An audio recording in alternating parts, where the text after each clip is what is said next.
Hey my watchers, welcome. Join Patreon for early Access and exclusive content of Super Op stories, also contents that's too far for YouTube. You will get 400 plus content there, please do check that too. Please subscribe this channel. Nearly 13 years ago, a giant nine-tailed fox attacked the village hidden among the leaves.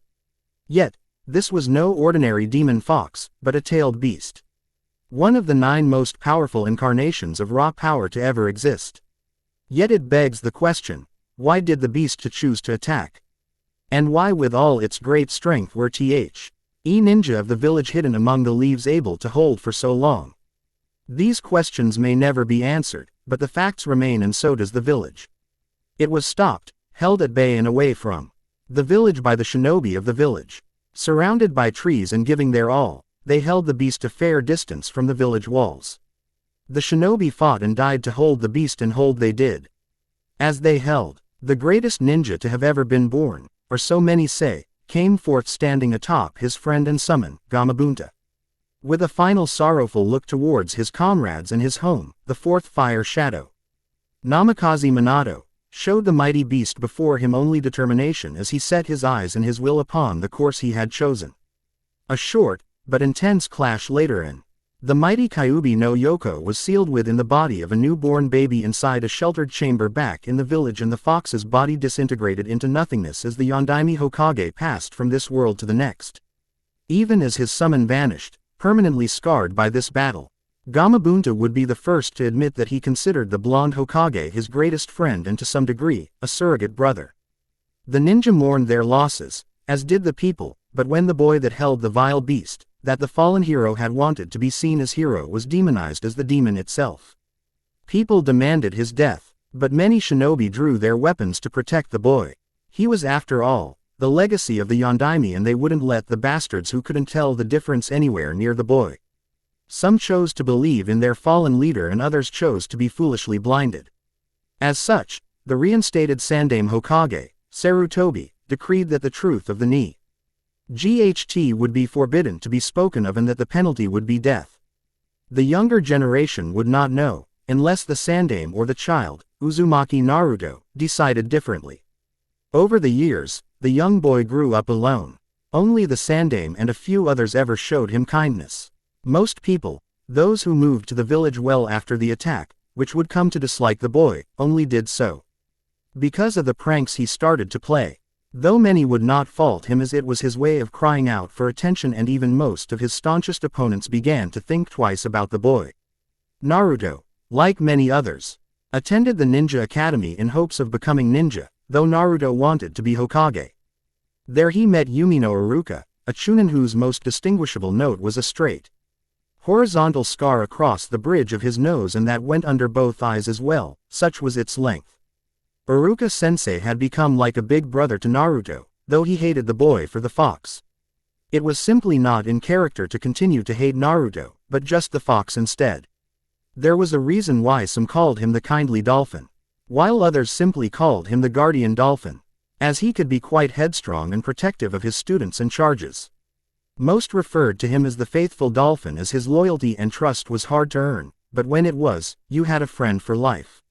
His dedication was truly proven when his fellow instructor, Tsuji Mizuki, tricked Naruto into stealing the forbidden scroll of sealing after the said boy had failed the genin exam for the 3rd time straight. When Mizuki attempted to kill both Naruto and Iruka, Naruto showed his true colors. He was like a tiger protecting his kin, and his skills at learning advanced techniques were shown. When put to the test in the field, no piece of paper could truly show what Naruto showed that night. Iruka passed his little brother that very evening, and when the morning light came, a new life for Uzumaki Naruto had begun. A couple days later, and after the misadventure with Sarutobi Konohamaru and his special Junin tutor, Ebisu, Naruto was assigned to Team 7 under Hitaki Kakashi, and with mates Haruno Sakura and Uchiha Sasuke, they somehow passed Kakashi's genin test and became fully commissioned ninja, though the D-rank missions they could have done without. Still, after little more than 2 months and Kakashi-sensei somehow not being turned into a pincushion by his students, they received their first C-rank mission to the Land of Waves. Though the escort mission of one bridge builder named Tazuna had turned out to be of Greater importance than they thought when the mission went B rank due to hostile missing ninja. The mission received yet another upgrade when Momochi Zab Uza appeared and the situation of Land of Waves was fully brought into the light. Yet, despite everything, the team succeeded in completing their A-rank mission. Zabuza left the field and no one knows what happened to him at the moment. Though in all likelihood he's still planning to overthrow the Mizukage of his home village, the village hidden in the mist. Though his heart has changed for the B. Eder and he might just succeed in his life's mission.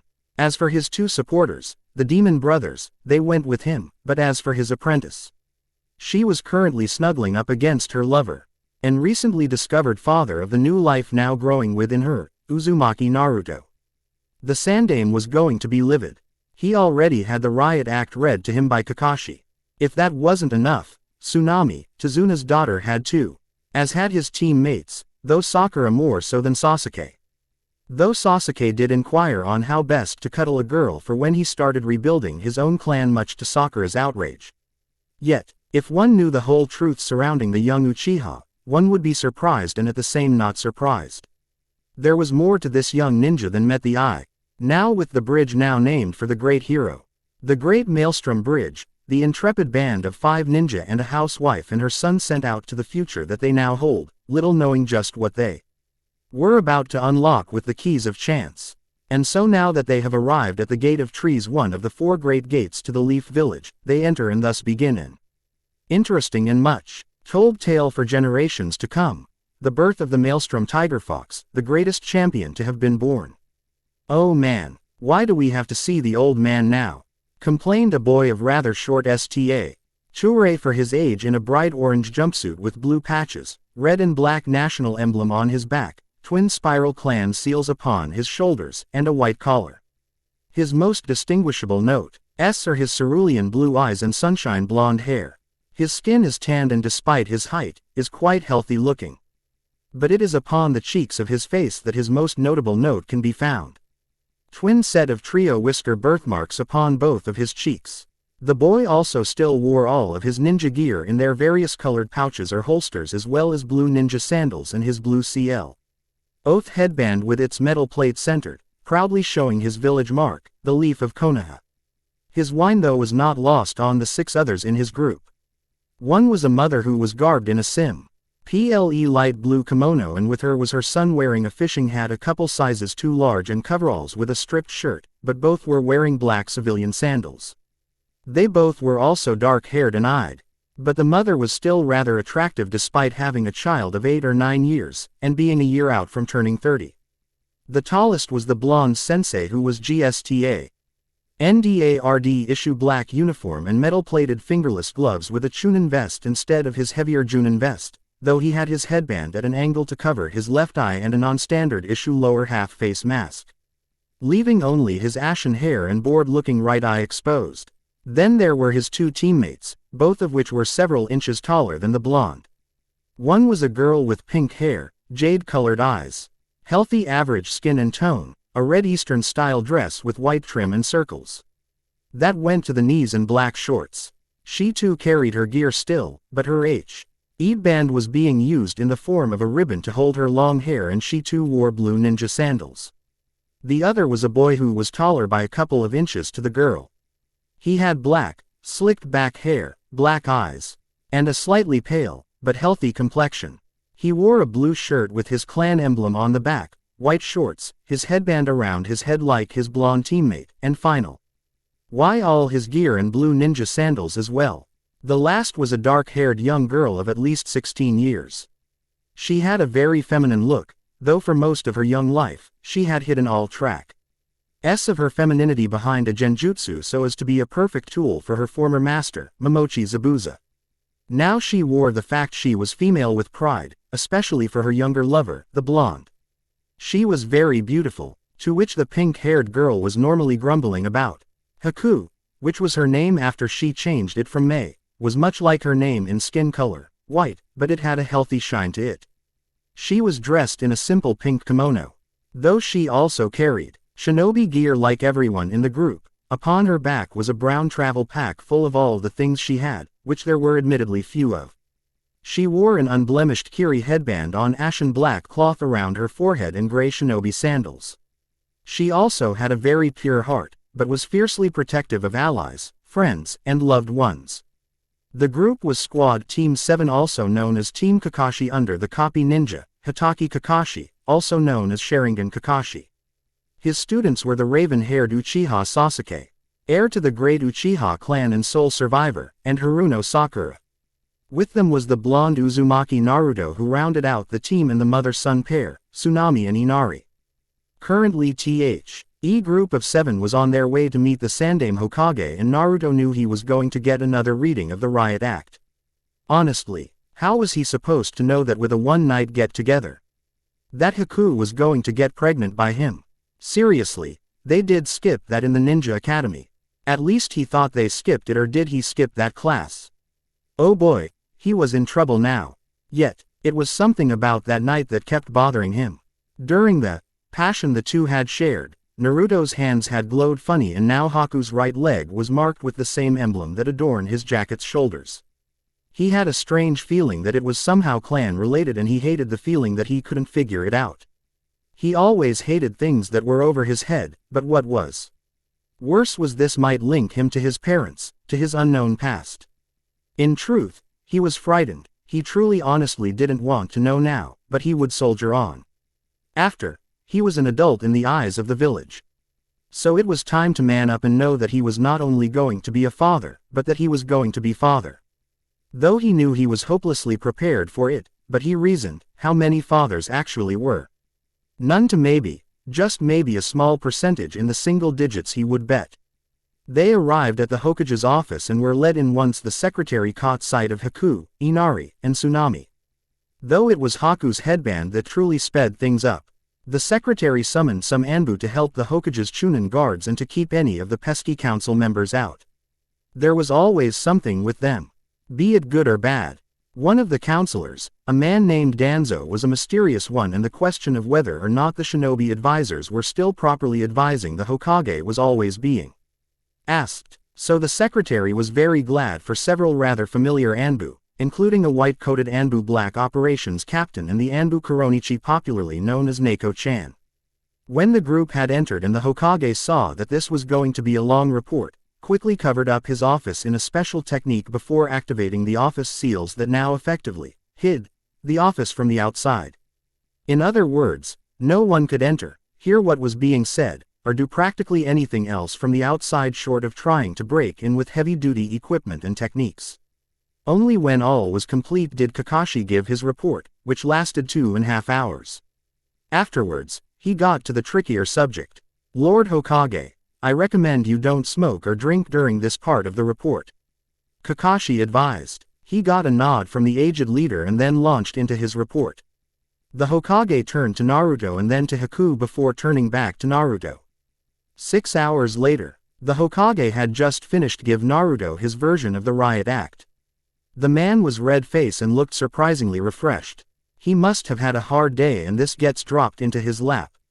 Well, he really didn't need to read the Riot Act, given the Uzumaki clan's country of origin and their past, but he be damned if Naruto, his surrogate grandson, got off so easily. He could hear not only Kakashi shaking slightly, but Inari as well as the hiding Konohamaru and Udon, and to a point everyone, but Sakura, Haku, Moegi, and Tsunami shaking to some degree. Naruto, the wizened leader, took a deep breath.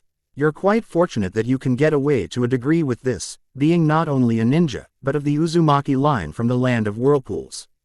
That surprised everyone, and Haku felt her face flush as she realized she was carrying the child of rather famed clan within her. How so? Naruto asked lightly and nervously. Around 200 and some odd years ago, before the founding of the hidden villages as we know them, a man attempted to seize control of the country, but failed. The man known as the Professor started. Unfortunately, a biological weapon he was working on was accidentally released. Fortunately, it was incomplete. Unfortunately, in its uncompleted form, only 1 in 14 women were giving birth to sons. The Hokage took a drag on his pipe before resuming. This tends not to matter much, but the land of Whirlpool was always, and quite unfortunately so, caught up in one conflict or another with others who wanted her wealth. Even Inari could figure that one out. There wouldn't be enough men to fight the many battles. Unfortunately for the would-be invaders, the defenders were very skilled and had powerful allies, such as the Land of Fire and her 2 ninja villages. Hidden Leaf and Hidden Smoke.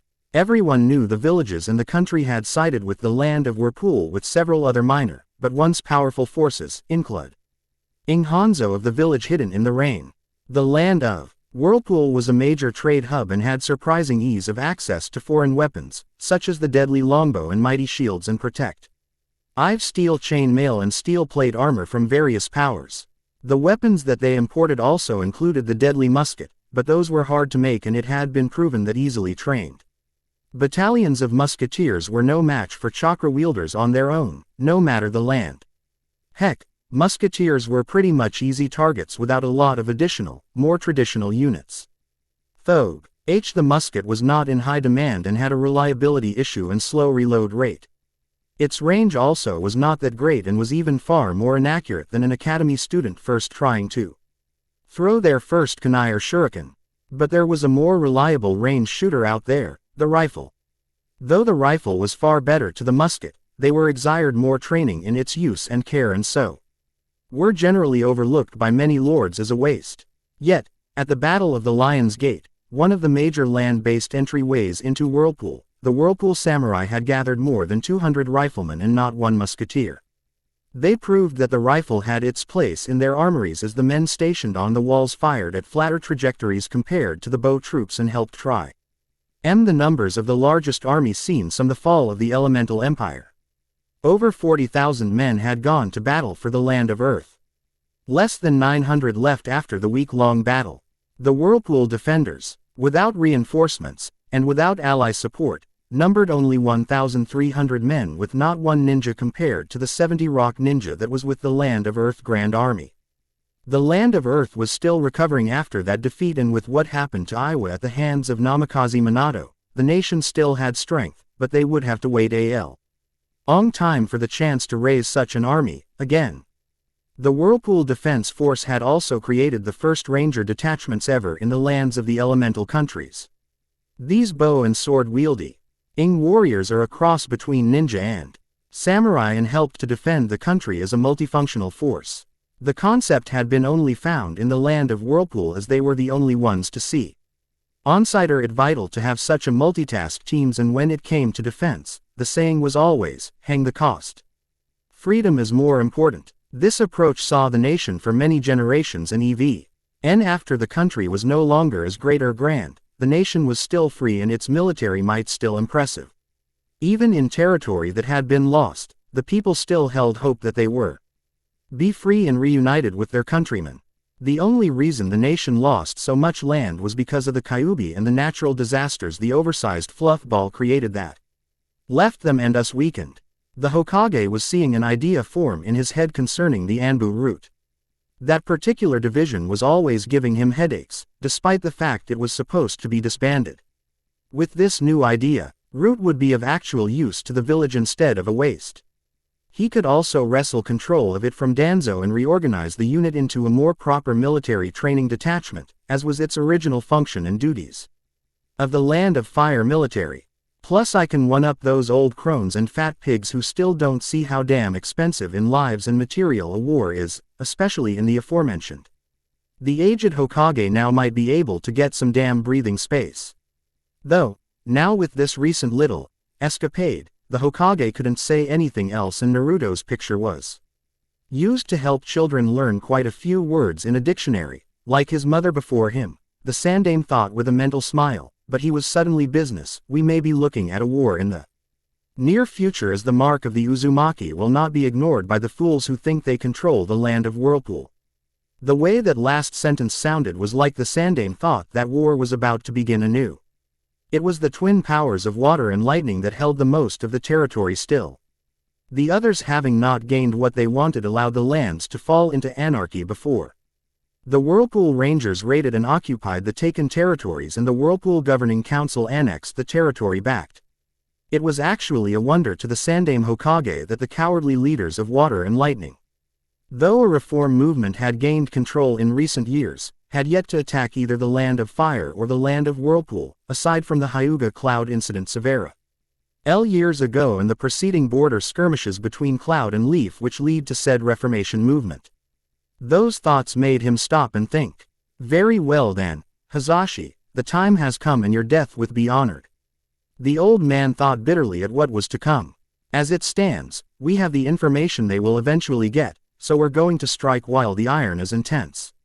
Hokage slammed his fist down on his table, feeling quite a bit of stress leave him, and the man known not only as the professor, but also as the god of shinobi, already had a plan. The true significance of the fist strike on the table was clear. The other villages and their countries would not negotiate, so there would be no negotiations. The Leaf would have to go it alone, and unfortunately, Naruto would have to lead at some point.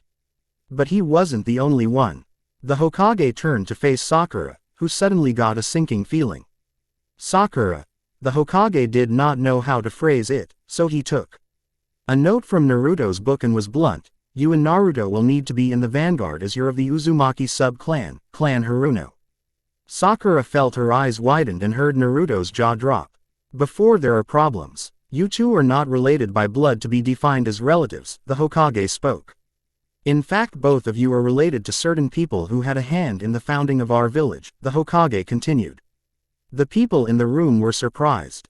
To be exact, a member of the Haruno clan had married into a clan after the incident I told you early. Everyone was leaning forward. Shadaime Hokage was the great-grandson of the rebel insurgent who died at the hands of his own sister, the co-founding Hokage's grandmother. Thus that is how the Senju clan had such great affinity with water and why the Sho and Ni were only half-brothers, but that is a tale for another time. Sakura wanted to faint, and Naruto too. It was like being told he was the son of the Yondaime. Boy wool. He be in for a surprise several years later. To be exact, Sakura, aside from her mother and one other, are the only surviving direct descendants of the Shadaime, Hazing, and Naruto is of the Nid. Amy's line and is thought to be the only one known to be alive, though that connection is actually a bit complicated in and of itself, but suffice to say it is there and it is strong. Haku had got flush before and was helped by Tsunami into a chair before she passed out and falls to the floor. It was easily understandable, as water and wind elements formed ice elements. So Naruto would develop an affinity for water and thus gain the legendary Nadaime's abilities, and he ran the chance of developing the Mokuden, the wood release, bloodline. Still, the latter was a long shot, because Naruto's father, though unknown to most in the room, was a wind affiliated, while his now revealed mother and his heritage on her side would be an affinity for water, thus allowing Naruto to use ice release techniques like he would use a wind or water release with little trouble and a lot less chakra. Yet that would be a long way down the road for the nearly 13-year-old boy.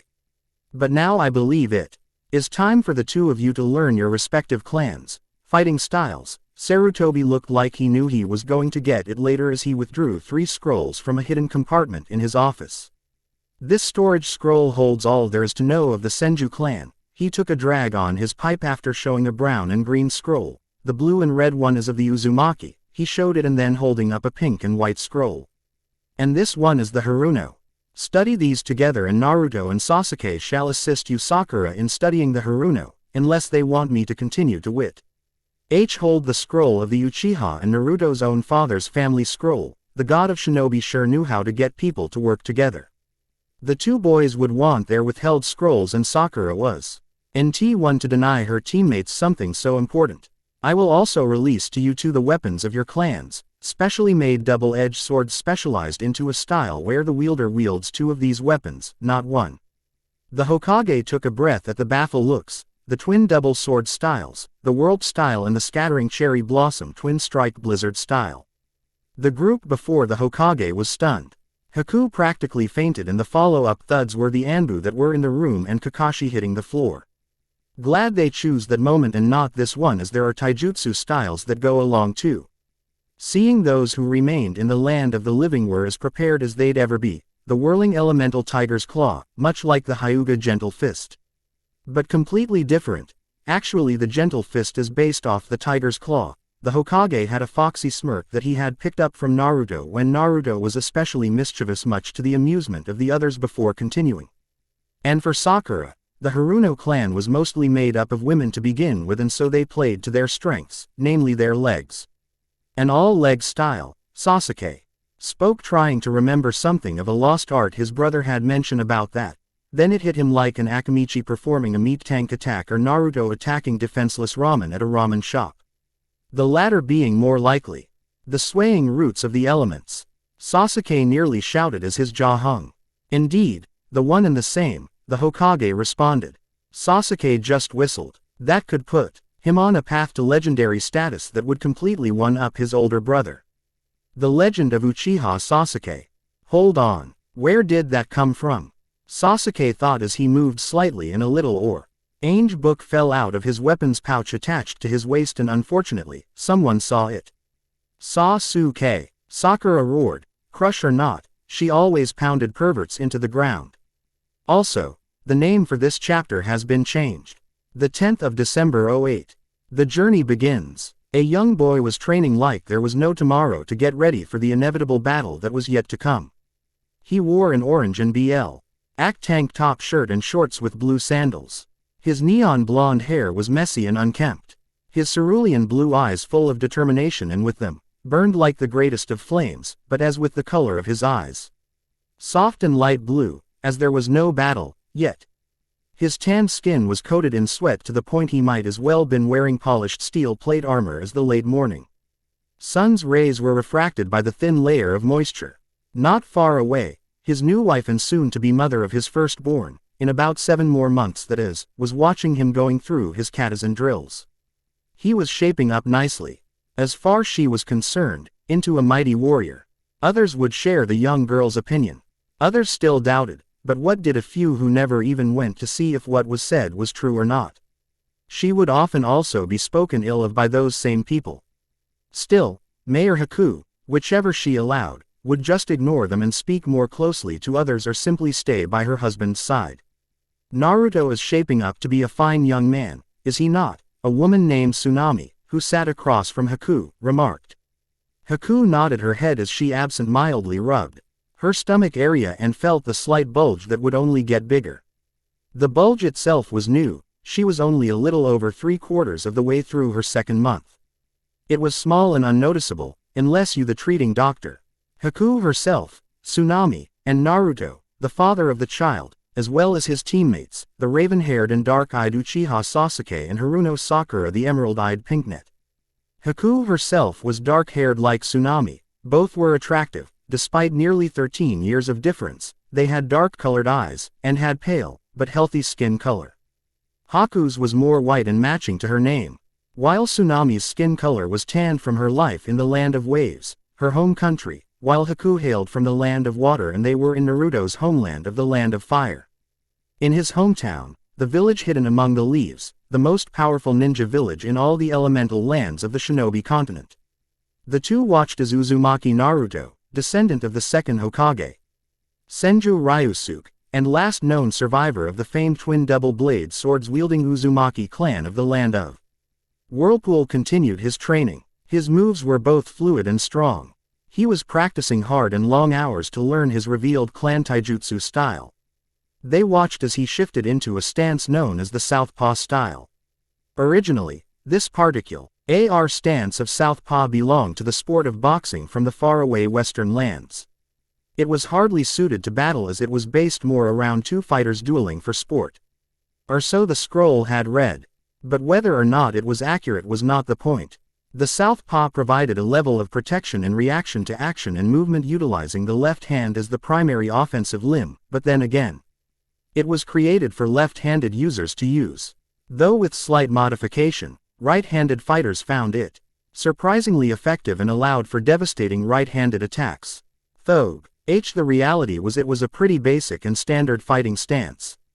The clan worked around this and added hidden wrist knives and hand-held claws into the technique, though knuckle plates were favored.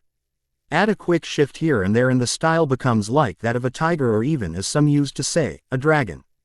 The style was straightforward, but allowed for immediate shifting and redistribution of the weight of the user in a heartbeat, while keeping them relatively safe and compact. In the end, something small and fast is hard to hit, even for amazingly well-trained and highly talented sniper teams and heavy combat teams. A fast opponent would also need to be on guard, as a number of techniques such as one known as the counter-punch could be brought to bear and the results can change an entire fight in seconds. The only true similarities between the two southpaw styles was the setup stance and most of the footwork along with a few of the punch styles, but it was still effective, even though the entire style had been completely re-engineered for ninja combat and more conventional combat as well when added to the elemental Tiger's Claw style. Naruto threw a series of rapid-fire right and left punches and evaded his opponent's counter-punch in time to drop into a leg sweep that caught his opponent off guard and she tumbled to the ground, landing on her bottom rather hard and giving off a whine about it. Naruto merely laughed lightly for the turnaround after the tumble Sakura had sent him into earlier. He helped her up and the two walked over to where the two others sat. Sakura was currently wearing the same outfit as Naruto, except she was wearing a pink and purple variation that was tighter around the form and waist areas with red sandals. Sakura was still surprised by her own heritage. She was related to the first Hokage, Senju Hashirama, and to his granddaughter, Senju Tsunade of the legendary three known as the Slug Princess of the Sannin. Also, her family name was in fact a clan name and that her clan was at first a sub-clan of the Uzumaki clan, but as a Haruno of the fully fledged Haruno clan that was released from its vassal status to the Uzumaki. And as such is not bound by anything to her teammate Naruto and they both couldn't be happier for their own, but at the same time shared reasons. An added bonus for the two was that the bloodline of their respective clans left Naruto and Sakura as equally related as they both were to Inuzuka Kiba's ninja dog partner Akamaru. This suited Naruto fine as he was still trying to get Sakura to like him as a boyfriend and would not have been happy if he were told he had wasted their time on trying to get an incense-based relationship going. Needless to say, his teammates and wife were equally happy. He didn't need any more trouble than what the nine-tailed fox sealed inside of him and the fact he was an underage father-to-be were already giving him. Though being from a clan of ninjas did allow him to marry young and have children. In mainstream society it was still socially ain. Mainstream society didn't fight to live and live to fight to fulfill their part in the larger war machine of their country and do so from behind shadows. This was the world of shinobi and one was lucky to live to their 30s. This was also a part of that life. Since the truth of the mark on Haku's leg was expli ned to them as a form of some kind of protective sealing or something, so little information had been obtained about the spiral seal, as it had been, among other names, dubbed by non-Whirlpool born. That no one in the village had any idea on it, but there was a theory proposed by Senju Tsunade and Namikaze Minato, the fourth Hokage, that the seal was very much similar to the cage bird seal of the Hyuga clan. But instead of being a form of control, it was a protective measure against unwanted action against a Whirlpool-born female, especially pregnant females. It provided a field of protection during the pregnancy period for both the mother and the baby and during extreme periods of prolonged stress or some form of negative action. The seal released stored regular chakra and medical ed chakra converted from the chakra of the Whirlpool-born male. These safeguards were believed to have been made by a large number of seal masters ranking from the mid-B class area upwards to class S masters and possibly higher ranked. If possible, seal masters. It was so advanced in fact, not even the fourth Hokage knew of even the basic outlines, though he had made progress, but he had passed on before he could publish anything more and the records were sealed and hidden away where only he and the Slug Princess knew where and how to get at them. That aside, Haku's welcome to the village was decidedly mixed. Still, even the buffoons who only saw her as a way to revive a dying bloodline were completely outdone by those who accepted her, but there were still that few that if it involved Naruto thought only of the demon and there had been 2 attempts, both by half-crazed and completely blitzed civilians. Those had been the only attempts at Naruto, via a secondary target in these 2 cases, since he was but a small child. Needless to say, the offenders were punished severely. Haku was still more or less ridiculed for not being a proper lady of high stature and more than a few looked down on her because of her style of dress and choice of companionship. The latter was understandable, but the aforementioned was new. Though the women whose profession was shinobi and samurai are Ny other type of combatant looked the other way. Several groups of female civilians, noble ladies, and activists did not. Women simply did not walk around as she did. Haku wore blue or pink kimonos. But when she was to go on active service she would wear light battle-armored kimonos in greens and blues. The shoulder pauldrons were pink while the body was either green or blue. The plated shin guards were also pink as were the plated gloves she wore. The cloth of the armor was form-fitting while the armor itself was at the most a half-inch thick and meant to protect not hide. The armor actually came from the land of waves. She also planned to wield a bow and possibly a dagger or two. Because of her near-perfect accuracy with Senbon was a good start for a bow and few argued that she would sue. Rival several of the best archery masters in the land of fire and she was less than half of their ages, though they were masters and she wasn't even a beginner. She would still keep her Senbon needles as well as kunai and shuriken. It best not to be caught at a disadvantage. Though that wasn't what caused the ruckus. It was the fact that the spiral seal on her leg was uncovered and was displayed for the world to see and know she was the wife of an Uzumaki male. Neither Haku nor Naruto cared what others thought and the combatant populace of the village not only respected that, but respected them. Especially since Naruto was of the second Hokage's blood and had earlier in the week awakened his bloodline, which was found to be in fact Haku's own bloodline, one of the forgotten with even the name of the Hyouten bloodline being lost to time. This bloodline allows the inheritor to learn and perform a large variety of water-release jutsu in its truest sense, but that is only the beginning. As the user grows older and more secured in their arts, they unlock additional levels and gain the ability to wield wind and then later ice, possibly even snow, elements. That being said, the jutsu involved would be of great power. From the smallest to the largest. Surprisingly, Naruto's healing factor is a part of the bloodline. Only it is accelerated to greater levels by the nine-tailed fox.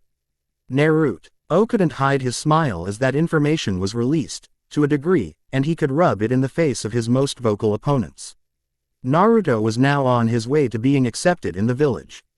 Then Naruto also went one step further when he found a fabled summon scroll lost during the Age of Disorder. This was, up till a short while ago, mythical elemental summons contract with the water dragons. The scroll had surprisingly been in the second Hokage's own scrolls. The man having found it years ago, signed it, but rarely made use of it. The kind of warrior that the water elementals preferred.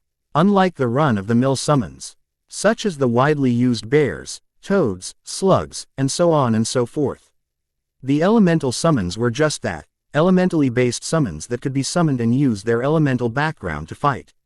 Yet summons like the snake and slug did not have elemental backgrounds save in certain sub-clans, but others could use any of the elements freely or in the case of the toads, for example, who favored water and earth-type summoners, because that was what was needed for a marsh, used oil in conjunction with fire attacks to having a devastating offensive arsenal. Elementals used only their base elements, such as in this case, water. Though if Naruto would have the contract for the wind dragons, then he could gain access to the ice dragons and summon all three. That was actually the key difference in between the elemental summons and the regular summons. That and the fact to gain the next summons they have to be of the same type as the originally obtained summons. That meant that the first had to have had both the Earth Hawks and the Water Hawks summon contracts to be able to summon Wood Hawks, but only the Wood Hawks contract was found. So the Hokage had a select team, going over what they could find to guide them to the Earth and Water Hawks and their contracts. It wasn't know how one could gain the elemental summons, because Naruto never inquired, or did anyone who was with him. But to gain other summons of the elemental nature, you had to gain a required contract or number of contracts first and then you'd have to then gain the wanted contract. That was the major difference aside from abilities. And according to what Naruto had learned from his newly gained summons, there were only a handful of original and no copies of the summoning contract. That handful being only one contract per elemental summon at an unknown location per contract. Though for those few who could find and sign the contract, they could request a measure of power from the summons and thus, if granted, gain an elemental bloodline and the right to summon the summons freely without signing a contract per family member. That is the going theory anyways. This knowledge is a great find.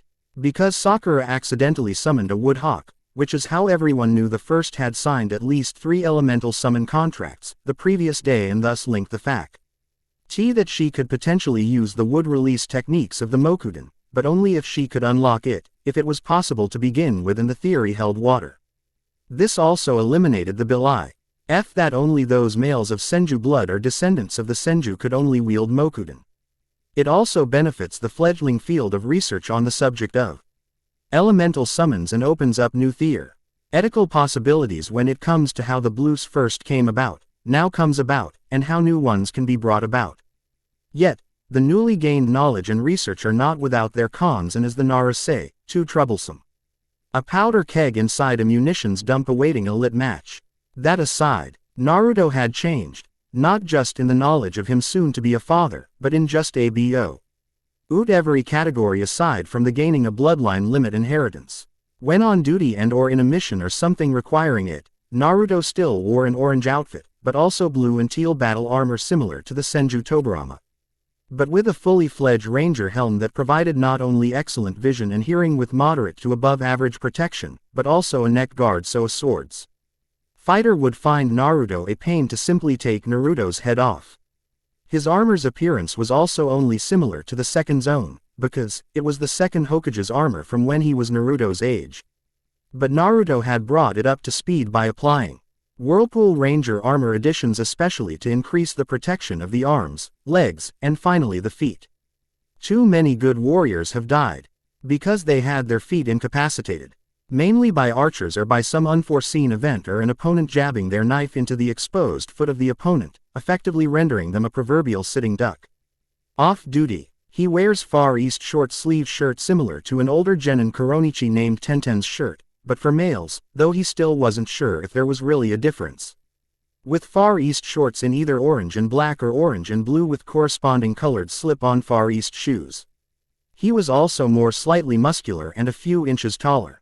He was still the shortest on his team, but at least Sakura, who had also grown a couple inches taller, was now only an inch taller and not the several they had been.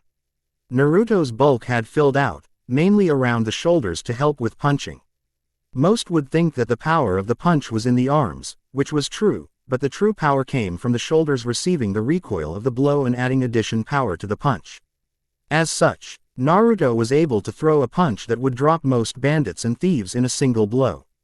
His legs were also thicker in muscle mass, as was his torso, so as to add more power to blows and to survive or evade them. Overall, appearance-wise, he looked the same, but everything was different as he was taller and better built with actual battle armor instead of basic fishnet and bandage armor. Naruto's skills in genjutsu didn't take off, but he can at least detect the simplest jutsu, but only so far.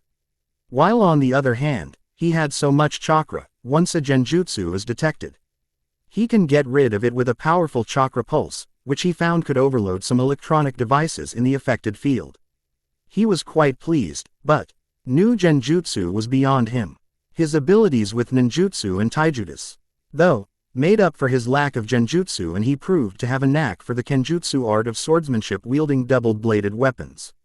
He even went a step further and showed he wielded a bow and arrow as well as he could kunai and shuriken, but he was still young and only slightly experienced, not old and wizened. He was patient and would learn as time went by, which was also an improvement over his previous impatient self.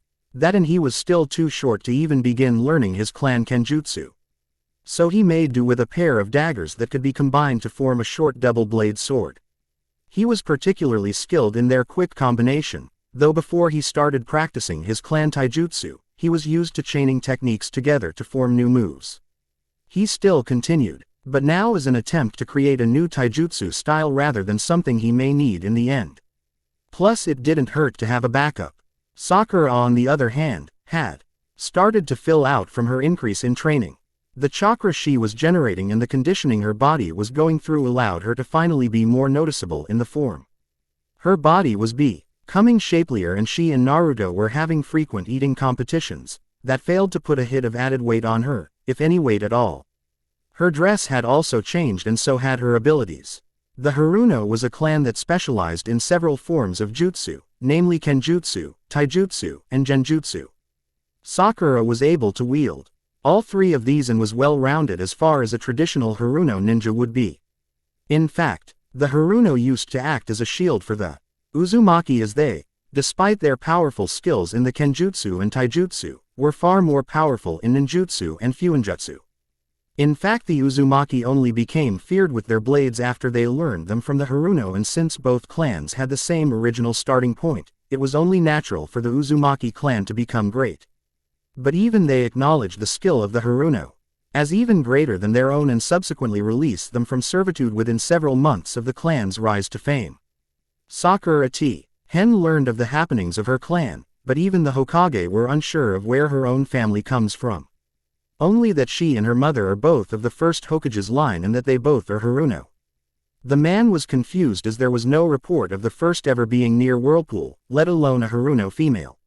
Even though the clan was connected to the Senju through Senju Hashirama's mother, Senju Haruno Tsuki. But that only explains so much. It doesn't explain Sakura or her mother's existence, as the first had only one child and two grandchildren, one who died and the other never had children. It was a bit confusing. But given the way life in the shinobi world is, no one really thought about it. There was no point to it, and they were there and they were living. Details matter not when there is life to be lived, and as short as the ninja lifespan is, that didn't leave room for theory or anything of the like. You did your best, and who knows, you might have your own family one day. And living life is what Sakura planned on.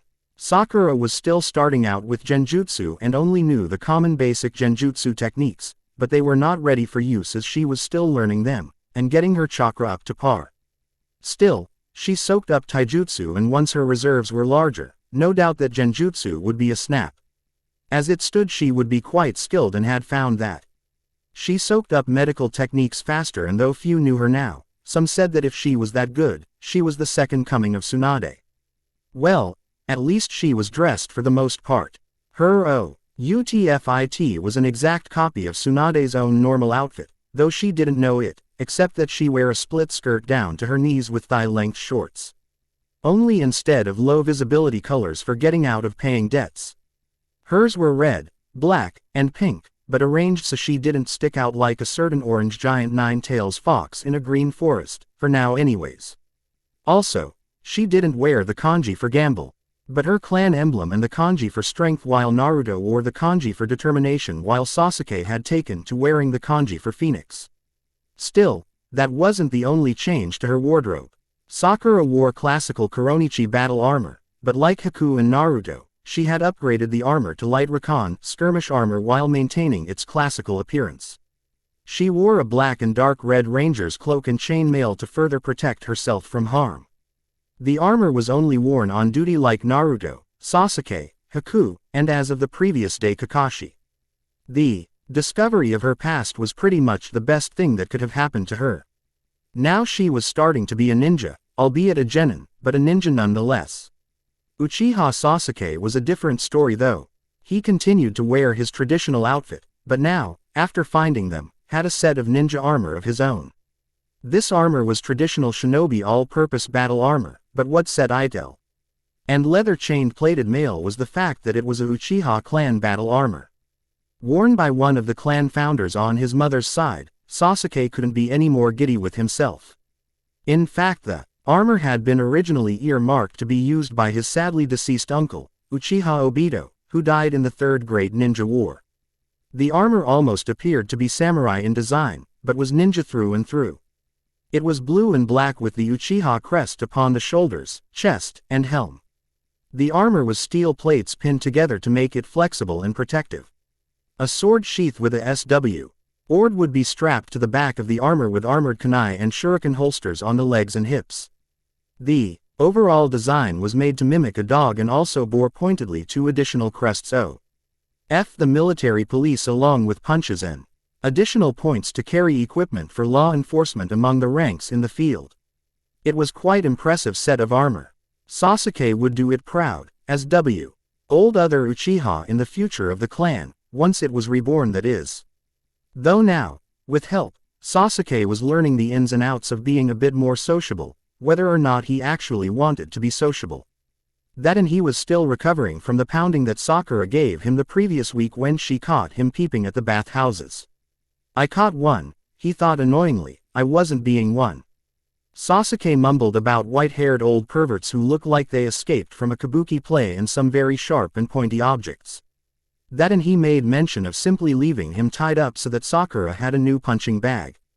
Then there was mention of blunt objects and having a festival where the women used the aforementioned pervert for target practice. A bonk on the head brought him back to reality, and he looked towards the offender with annoyance, but that vanished as soon as he saw the look on the other's face. That aside, Sasuke's skills at ninjutsu and taijutsu were beginning to sag. Not from a lack of training or anything, but he needed to increase his own reserves, and he was pretty much out of scrolls to read on fire techniques until he was older. Same for taijutsu, but that didn't mean he couldn't drill with them, but he was growing bored, and frequent trips to the hospital every time Sakura caught him with the little orange book wasn't helping either. I wonder if she needs to. Sasuke's face went red and he thought, must be that time or point or whatever. Troublesome as the Nara say, sheesh.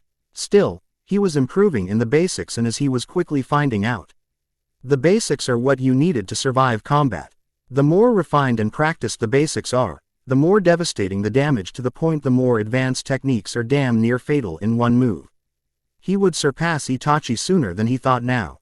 Now armed with the refined and practiced basics, that is. Now I see why Naruto loves the shadow clone technique so much. Sasuke though, as he watched several shadow clones continue to do the usual chores around the house. I wonder why no one tries this regularly. He spoke out loud, but he could understand the restraints due to chakra limitations, but the actual keeping of the clones was quite small compared to making them. He was smacked on the head again and rubbed it, looking more like a teenage schoolgirl pouting than an active ninja in training. Cha, why that two-timing peeping Tom? Let's show him. Inner Sakura seemed to have noticed too and was smiling her smile of doom. Oh Naruto, how about another spar? Sakura had stood up and now was in her sweet nice girl pose, using her sweet and innocent girl tone that always put somebody in the hospital or in low Earth orbit, Leo, causing Naruto to be thankful she didn't have a mallet as well. Challenged Naruto to another spar. To say Naruto, Haku, and Tsunami were surprised would be an understatement, but they, including Tsunami, knew that Shinobi didn't have the luxury of morals on the job, or off it either, as they were truly never off duty. Though the ladies were prepared to deal with the inevitable injuries the boy would suffer, while said boy, despite Finn Ali gaining a few points in intelligence, was as dense as always when it came to girls.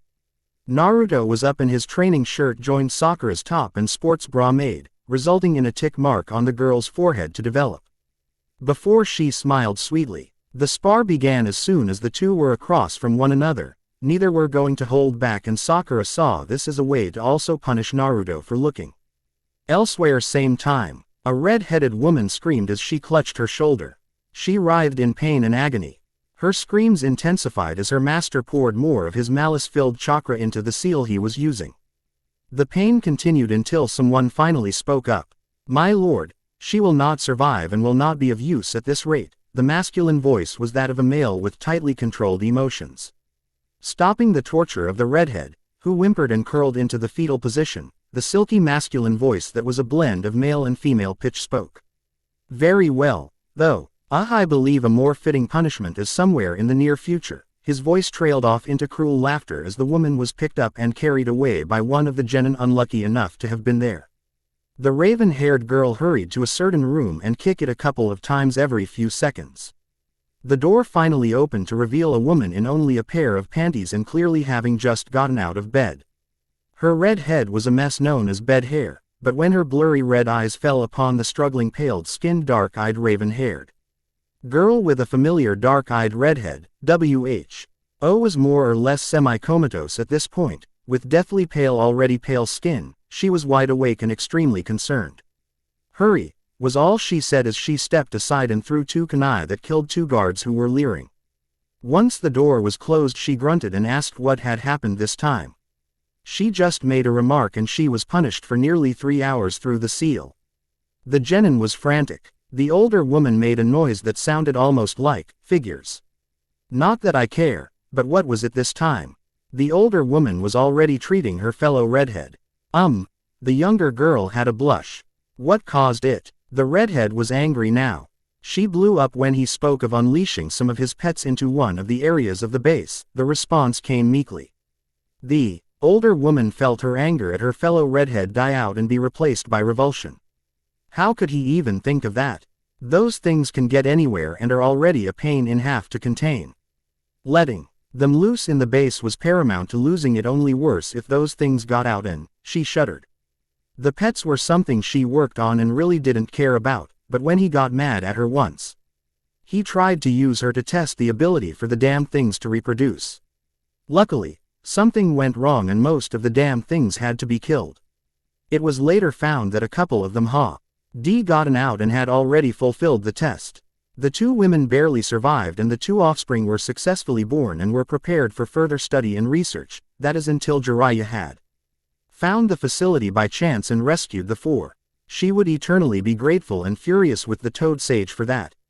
She heard some crying in the next room and sighed. Thankfully the girl that was with her was already going to get her child. Orochimaru went through her punishment anyways and it was hell for her, and she wasn't the only one. Many women had fallen victim to Orochimaru's madness. Acess and even his 2 most loyal lieutenants were beginning to question his sanity. Most missing ninja had learned something of his madness and most were too smart to even stick around a place when they saw a servant of Orochimaru. Women seemed to feel a threat coming their way long before anyone who worked for the Snake Lord even came close to them.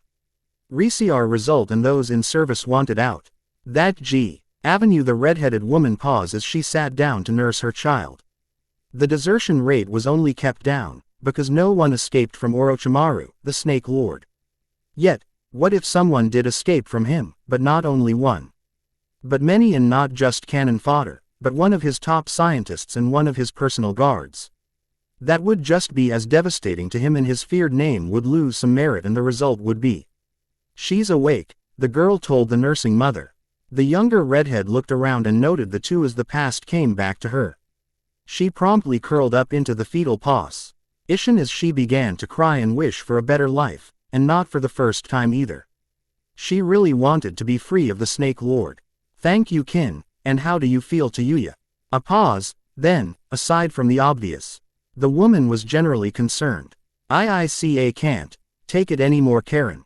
Tayuya exploded at the end of her stuttering and promptly broke down again as Kin tried to comfort her. Karen began to think when a messenger bird appeared from Orochimaru's spy in the village hidden among the leaves. It was addressed to her and was stated as not being of high priority. He, as a woman spy, would quickly desert and disappear. Was just curious if she had ever heard of a. Karen reread the letter a dozen times over, before a smile graced her lips. "Kin, Tayuya, hope has just come." Inhaled a genuine smile as she cooed her baby happily about a better life becoming available. The other 2 just looked at the letter, and Tayuya was crying with tears of hope as she hugged Tsuchi-kin. Though Kin asked what was so important, and the 2 informed her that they had found a way to escape, stay alive, and be somewhere that they could be both free and safe. They began to plan and name those who would desert with them. Unknown to them, they were overheard by one of Orochimaru's most trusted lieutenants, but he was not about to tell. For too long his family has had a debt to pay, and he would pay it. Even if it meant going against his master, something he did not want to do. Back at the village hidden among leaves the next day, "Stop," called the hawk-masked Anbu as he and his team pursued a spy that had been caught. Though the chances were high that the spy was in fact an assassin and the target had been the Hokage. Yuhi Kurenai is going to be incorrigible for the next week or 2, thought the Anbu bitterly. Though by no means biased against her, it was just when something truly great went her way, she tended to be a bit much to be around. The cause was that her genin had chanced and survived a sudden encounter with a hostile inside the village walls, and one of her charges had shown to be more capable than any thought, even the girl's own father who had witnessed the event, and the fact she used the 8 trigrams 64 palms and the 8 trigrams heavenly spin, and the girl herself. 2 moves, she was supposed to not know, despite being a main branch Hyuga. Yet, the assassin survived, and it was believed that the spy might be wearing some kind of special armor, as Hyuga Hinata's palms had been bloody and raw by the encounter, and those weren't a result of her techniques either. The probability is that the assassin is from the village hidden in snow, but something was off. A full body armor set of the caliber needed would be heavy and would not allow for the spy to be escaping at the current pace. Then there was none of the traditional clanking sound that was generally associated with such armor. Also, there was no visible sign of the fleeing hostile wearing armor. Another fact was the opponent was moving like they weren't wearing armor. Little did he know how nearly right he was, only it was far more different. He and his team had been chasing THE target since the tower, and they had been running all over the village, and his team was starting to tire. They pushed on though. No one else was in position to make a group of multicolored blurs. The sound of flesh being impacted by metal. The sight of the assassin crashing and rolling on the ground. The target stood up, cloak bellowing in the breeze. The hood fell back to reveal whitish blue hair. The face was covered in a mask. A mask with the undeniable design and markings of the village hidden in mist. A soon-to-be future enemy of the village hidden among leaves, and there before he person who attempted to kill the third fire shadow was. Sorry we're late, but a black cat crossed our path and we had to double back and find a new path, the ever-jolly bored voice of the Scarisser. Owl of the hidden leaf, as his visible right eye performed its trick and seemed to smile. Team Kakashi appeared on the scene armored and armed for battle. TCH, thought you could get at the Hokage without a fight with the best. Cha, we're taking you down. Cha, show that fool who's the best. And we're ready and rearin' to go. Believe it. Trouble, and One-Eye Man said as he pulled S father's old armor out and started to strap it on. The man's mother chose that moment to enter and see him off, only to stop at the sight of her son. She just couldn't believe it. There, complete with the wolf claw emblem of their family, was her departed husband's armor being worn by their son, their only child. A miracle it seemed, as he finished with all but the Tonto. She saw him look at it and mutter, "Soon, you'll be the silver claw of the hidden leaf," not knowing that moniker would be replacing his own. She wished him luck. He hugged her and left. She watched with a hand over her heart and the other clasping the pendant with a picture of her husband, son, and herself. Her boy had finally come home. The silver and black with gold trim armor-clad man arrived at an abandoned military police post. 20 seconds later a blue and black with white trim herald of law and order appeared. Young and inexperienced, but rearing to go to battle. The two began to walk and wait. They were disappointed by the appearance of a shower of pink petals from a nearby sakura tree park that dissipated to reveal a pink and red with black trim-clad blossom, ready to grow into impeccable beauty. Young and inexperienced as well. But she was ready to dance. The trio moved from merely jogging to running. A storm of water fell upon them as a new orange-blue teal-trimmed blur of barely restrained energy and radiating raw power appeared. The same as his two young comrades, he was a small wind building into a hurricane. The greatest fighting force was in its beginnings and was still young, but in the years to come. The stories of these first few, these happy few, would forge a brotherhood of steel and flesh that keep the innocent safe from harm and give it their all. No matter what, no matter how. They would never back down or run away. That would be their ninja way, their collective nindo. A rooftop of some apartment complex village hidden among leaves. Nearly 1400 hours, or 2 p.m. The wind blow by with gentle by audible whoosh as stray dust was picked up and made the currents of the wind visible. Leaves and sakura petals danced in the wind as the two sides stared one another down. The air filled with the sound of swords coming partially free from their sheaths and as the gentle flap of cloth signals the only signs of life. The two combats felt as if they were in both the desert. As a tumble of tumbleweeds bounced and rolled by, and that it was more like midnight with the sudden darkness.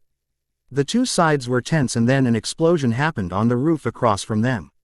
Blin. King the Anbu looked to the explosion to see a man with white hair and appearing to have escaped from a kabuki theater troupe go soaring into the women's bath area of the Hidden Leaf Springs of Tranquility. That area immediately sounded like a war zone in and of itself. When did he get there? The hawk-masked Anbu leader scratched the back of his head before he noticed something.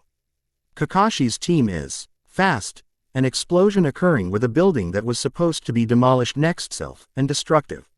7 more buildings were felled in a row as a blue and white blur had been sent through the base of each one.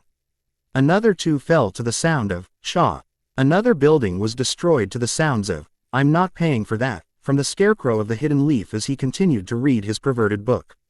Then finally, the battle reached the training area and left only about 3 weeks' worth of demolition behind. Thankfully all the buildings had fallen into sorry states and were still structurally unsound because of the nine-tailed fox's attack a little over a decade earlier and therefore unoccupied. Even though the battle had been kept far from the Great Wall of the Hidden Leaf, the impacts of the massive demon's paws and tails still created low-grade earthquakes and kept the people jumping when the shelters. One would have thought they were in a city from ancient times being what was called carpet-bombed.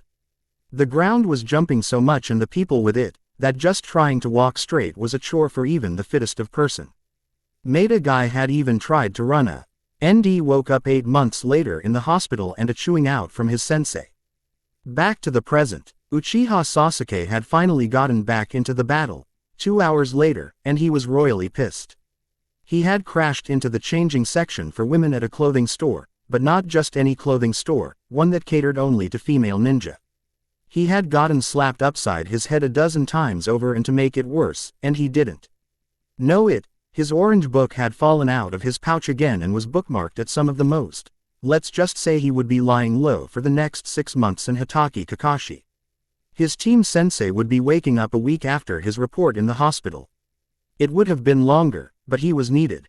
As the 4 ninja continued to fight, they find that their opponent was something none of them were expecting, a Kagaya. This explains why 4 ninja were having such a hard time from just one opponent. The Kagaya were feared for many a reason, but the top 3 were their bloodline, their fighting style, and finally their love of battle. Strangely, this one clearly lacked the third one. The fight was indeed terrible as Naruto once more disconnected his daggers and blocked a pincer attack. But instead of backing away he threw his weight around to get on his hands and start to attack his opponent with his feet. This caught his opponent off guard as the Kagaya was not expecting such a crazy attack. Naruto cleared some room and jumped clear as Sakura came flying in for a passing slash attack. The Kagaya jumped clear, but Sasuke managed to get behind them and place his feet into their back while grabbing their arms, and then did something unexpected. Click, click, he cuffed his opponent's hands together. The two landed after their brief flight.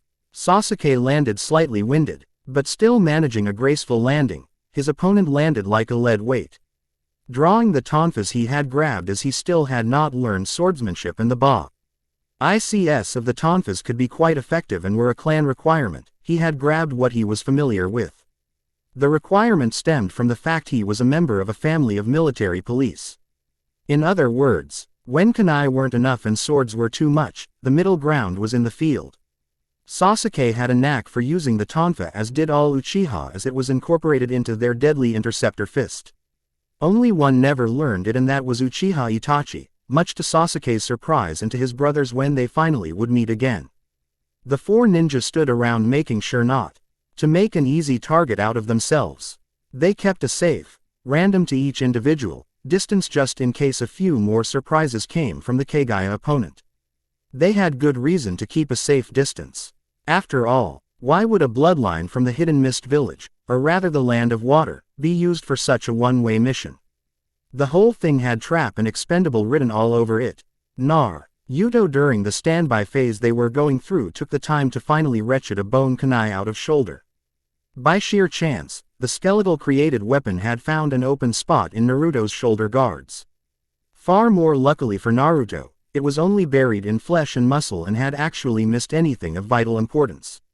Though he wasn't planning a repeat performance and would have to see about added protection and or more training to avoid said repeat in the future.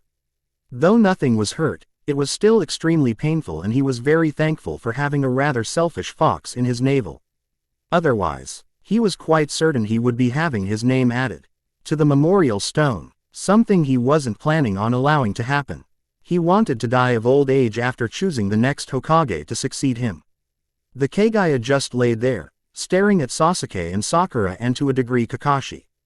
Naruto, being out of line of sight and among the trees downwind, was pretty much hidden. His in turn led the Kagaya to mistake Naruto as either down or dead. That would be the undoing mistake for the leader of the assassination. Return, a deep male voice ordered brusquely over a radio. Though an earpiece had come loose and Team 7 heard the order, Snapping the cuffs, the Kagaya took flight, passing underneath Naruto, who dropped down after a quick transformation and stowed away for the ride. Kakashi and team smirked and quickly allowed their opponent to gain some distance. They would be easily able to track their opponent. Thank you, Shibi. I doubt they even noticed you, Kashi I smiled to the Aburame Patriarch.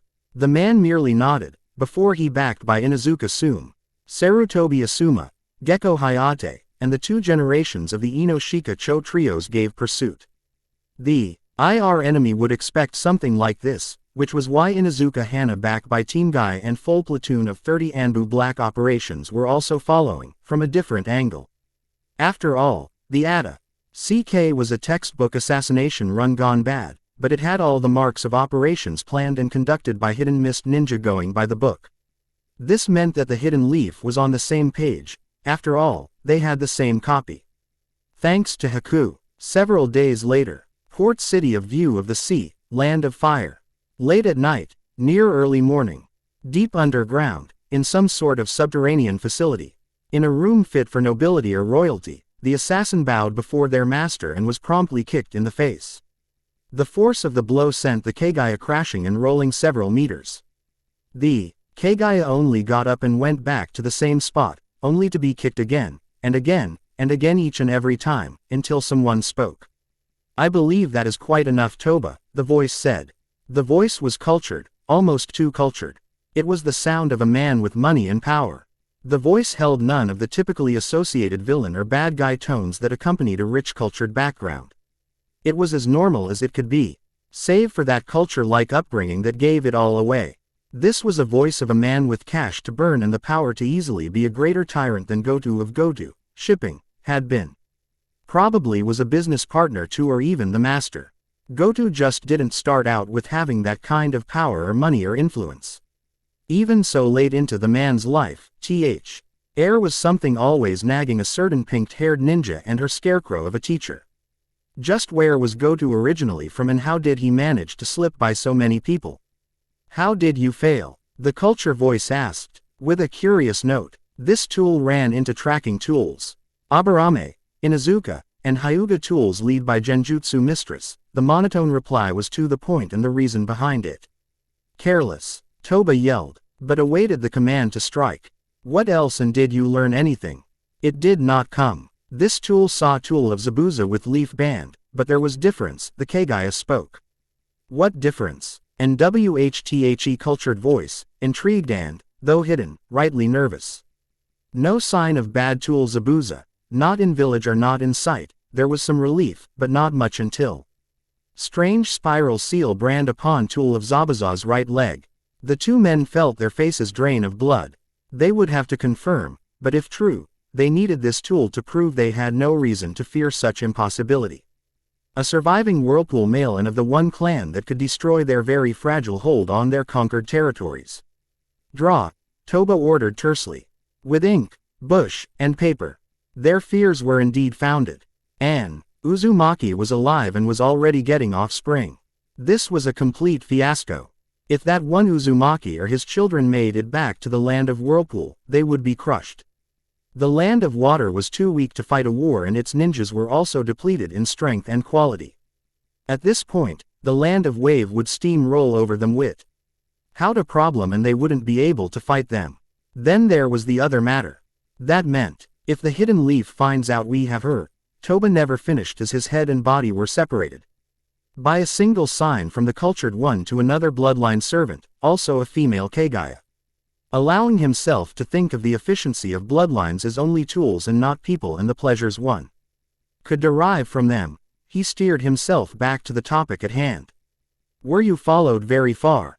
The question meant life or death. This tool lost them at river that leads northeast, was the reply, and he would let her live, for now. Good, the owner of the cultured voice turned to another servant, this one not a bloodline, but an enslaved teen from Wave. I will inform my father, I mean the daimyo, that the mission failed and there are complications, but I can address them, but I want you to call the Mizukage and inform him that unless it's more pressing to be here early when we arrive home. The prince of the land water was not a very patient man with lackeys. Why yes my prince, the girl stuttered, only to be punched down by the second Kagaya. Never mind, I will do it. He spoke angrily and then ordered. Take that defective tool to be trained some more. I want tools, not failures. He was just about to leave the room, but Naruto exploded into action as he launched an angry surprise attack and the prince barely avoided being run through by 2 daggers. Naruto removed the 2 daggers from the wall and easily bushed off the unbalanced attacks of his opponents, killing the guard members and only knocking out the enslaved people who struck against him.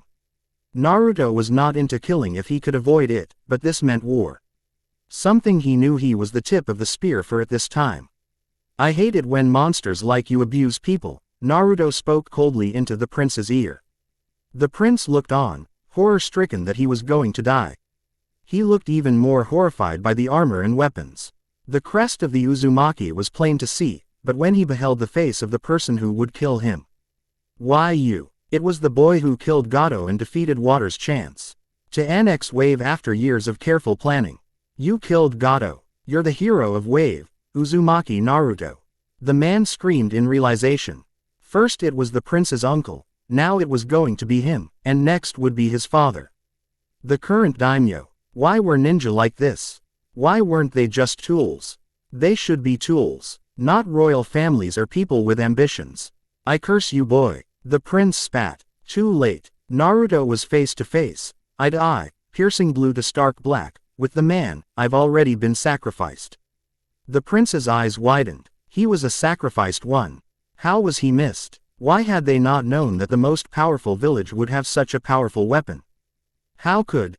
Naruto barely avoided the assassin and her kin's sneak attack, as the man was assisted to high feet by 2 of his remaining guards and they fled, but Naruto already knew the answer to the unfinished question and with a roar. Because you are lower than scum, Naruto turned to the girls before him. I guess we must fight. But know this, I derive no honor or conviction from this coming fight, Naruto spoke evenly. The 2 were backed by 4 more Kagaya, all of them female and in the most revealing outfits he'd ever see. Note to self, don't kill the Lord and Prince of Water, have the Inuzuka whack their jiggle bells, Naruto thought thinking of the female veterinarians back in the Leaf Village and how irate they would be if they saw this. Oh wait, one was most likely about to see this. Naruto felt no pity or remorse for the 2 things and their followers, but any further muse. Sing was cut off when the doors to the room opened. He eyed them. No big deal. The room then began to fill with missing ninja. I may be stronger, but unless these guys were big barkers back in their villages, I'm screwed. Naruto thought as he scanned the enemy, eyes hardening and narrowing. Then he growled as a dozen or more mercenaries and other underworld filth joined the group. His growl became more pronounced as he remembered several faces and loud mouths from the land of Wave. So now that he had discovered the connection between the land of water and go-to shipping, though no one had even suspected a thing. He needed to live long enough to become Hokage or just long enough for help to arrive to deal with the missing ninja backing this bunch. Well, ain't this a fine kettle of fish? Naruto spoke before grinning at noticing something or rather, care to trim the numbers Sakura-chan. 2 round objects made of metal flew over Naruto's head and began bouncing around against the walls and cutting into the criminal band before Naruto. The circular objects cut off limbs and heads and sliced through bodies with the ease of a fine weapon. The men crumpled to the ground as the ranks were cut away like grain in the harvest season to a scythe.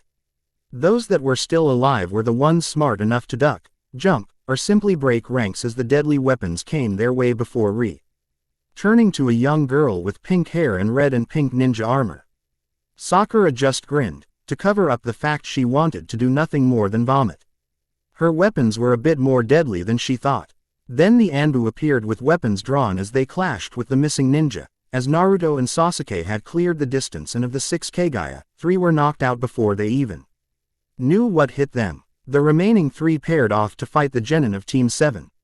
Naruto's opponent was the assassin and without her face mask and cloak, he could tell that she probably had grown into a tomboy of average look. But had no doubt she would have still appeared with a beauty all her own. He was saddened by the look in her eyes. There. He saw a small flame. Her true self was about to be unleashed. Naruto had heard once that between fighters, one would always speak with just a fist, with just a punch. It was the fighters, way to truly communicate. Let's get wild. Naruto had paused for effect and saw it work like a charm. Let's was the reply that held some emotion. Believe it. Naruto struck out with his daggers combined into a double-bladed sword at the same time his opponent with a bone bow staff did. Sakura was glaring openly at her opponent. Not out of malice, but out the fact that they were most likely the same age and she was bigger in the form and had far more curves than she did. Then there was the clothing. She was going to maim and castrate every man in the land of water if that was it would take to do something about such disguising acts of. She let loose a cry of fury and charged. Cha, I'm going to pound some sense into you. Sakura roared. Cha, let's some them what women are really capable of. Cha, inner Sakura was back in town after a short and very pleasant vacation. The opposing Kaguya felt herself gulp uncontrollably as Sakura reached her and immediately wished she wasn't there, in first person, as Aled, again. Why did her always wind up with the girls that looked like seductresses? He knew he was going to be seeing this a lot in the future. He hated his life sometimes.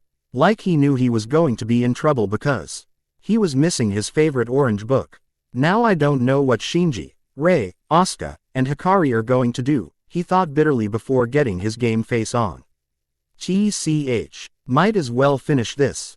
Though a weakling like you has no chance against me, Sasuke said coolly. His opponent didn't even twitch. Unlike Sakura and Naruto, he'd gotten the most trained and broken Kaguya. Still, he knew that even without emotions backing him, he'd win. He was an Uchiha with an active Sharingan and his opponent knew only of orders and short-term fights. The ball was in his court and it was time to make the game-winning slam dunk. Bring it. He made a come gesture and his opponent responded. Naruto was weapons locked with his opponent and both were loving it. They were fighting on even ground. Try as they made, neither could land a decisive blow. Not because of their equal skills, but because Naruto was as cunning as a fox and as fierce as a tiger when he wanted to be.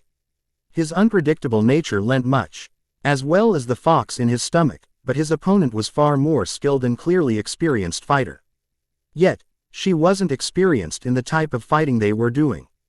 Kaguya by definition are robust and could weather damn near any attacks thrown at them for hours on end. They had a fearsome fighting style and were themselves fearsome opponents.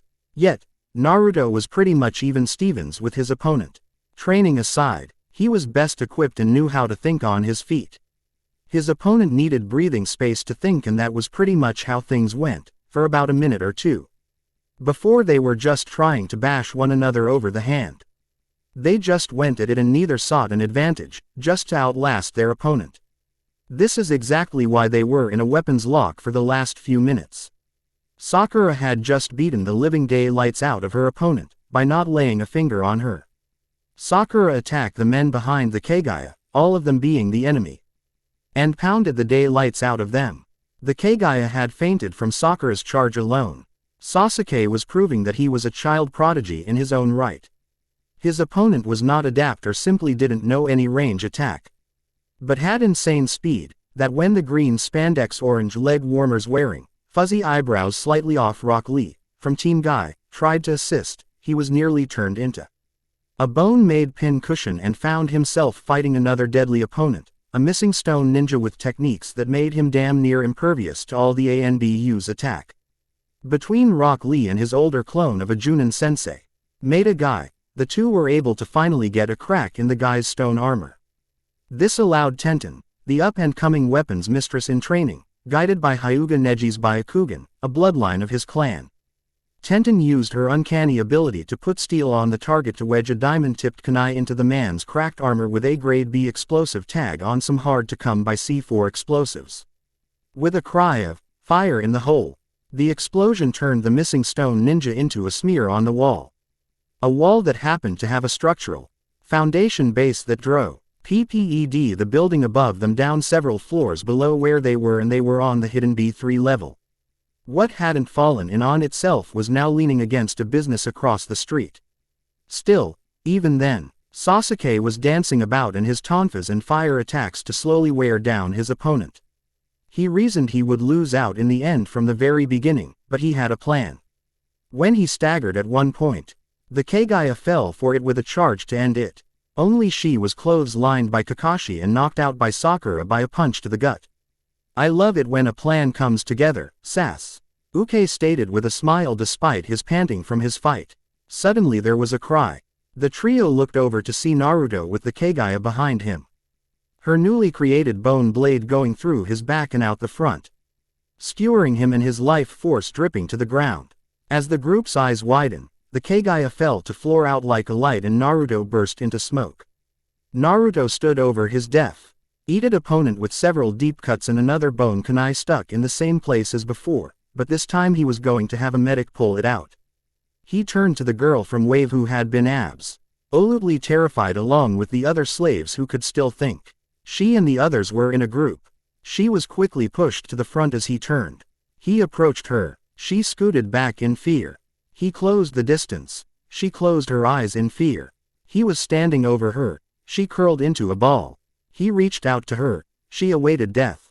He gently shook her shoulder, shaking her lightly, trying to get through to her. Hey, where you from? You're safe now. Help's here. Believe it. Naruto spoke gently, was able to coax her out of her fetal position and held her gently. Where you from? He asked. WWW Wave. TDL Land of Wave, she spoke fearfully. How long since Goto took you from your home? He asked and saw the fear in her eyes. 2 years, she let out a startled sound when Naruto pulled her close and began to make soothing motions with his hand on her back. Goto's dead, but not by my hand, but the Land of Wave is free, he assured her, and she broke down. Chizuna's bridge. To the mainland is complete and there are probably more in the works to prevent repeats, Naruto spoke. The girl cried with tears of disbelief mingled with those of joy. She was free. She was going home. She let out a startled scream as the stone ninja from before reappeared ready to strike. Dai Leaf Nin. The man yelled as he created earth clones and they all called upon the rough diamond stone technique. Naruto's chakra flashed brightly, stunning his opponents into inaction. The wave teen saw his eyes take on a red hue, as the water from moisture within the underground room began to dress to his command as the temperature fell. She watched as the boy before, who was maybe a year or two younger than her, turned to face his enemies. Her brown eyes filled with fear, stolen hope, and hopelessness. She knew he was going to die as her dark hair hid her crestfallen face.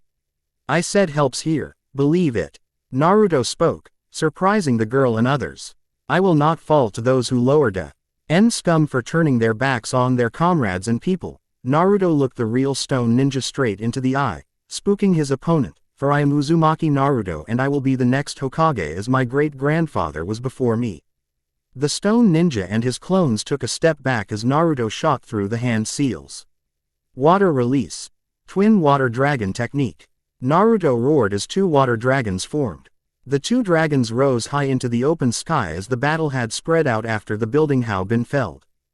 Being criminals and low to mid-ranked missing nins, the fight had been short for the Anbu Black Ops and Team Guy.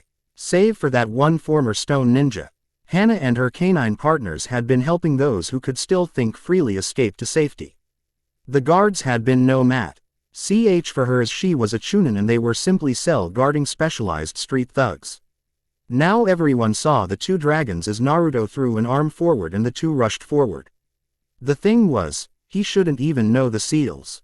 The only time he would have seen them was when Kakashi and Zabuza clashed. Even then both Sasuke and Kakashi saw that the seals for the water release, water dragon technique, were different. Naruto had used a new attack, one his teacher didn't know and surprisingly, couldn't copy, and neither could Sasuke. The power of the attack was such that the earth clones were destroyed with one strike.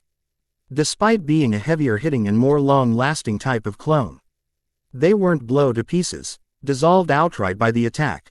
The real missing ninja was caught in the attack and thrown into a hardened wall for a local defense structure when he was eventually drowned by the attack, or so it appeared, because as soon as the attack ended he charged, intent on blowing himself up with Naruto and anyone within a 800-meter radius. Grabbing onto Naruto, the missing nin screamed to the world, "Die boy!" But branches shot forth and quickly forced him to release Naruto before throwing the man into the air and over the harbor where he did explode.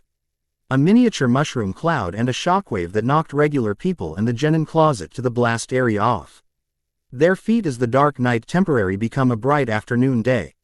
Waves lashed at land, piers, and boats. The people doing what they could to survive the short-lived monstrous swells.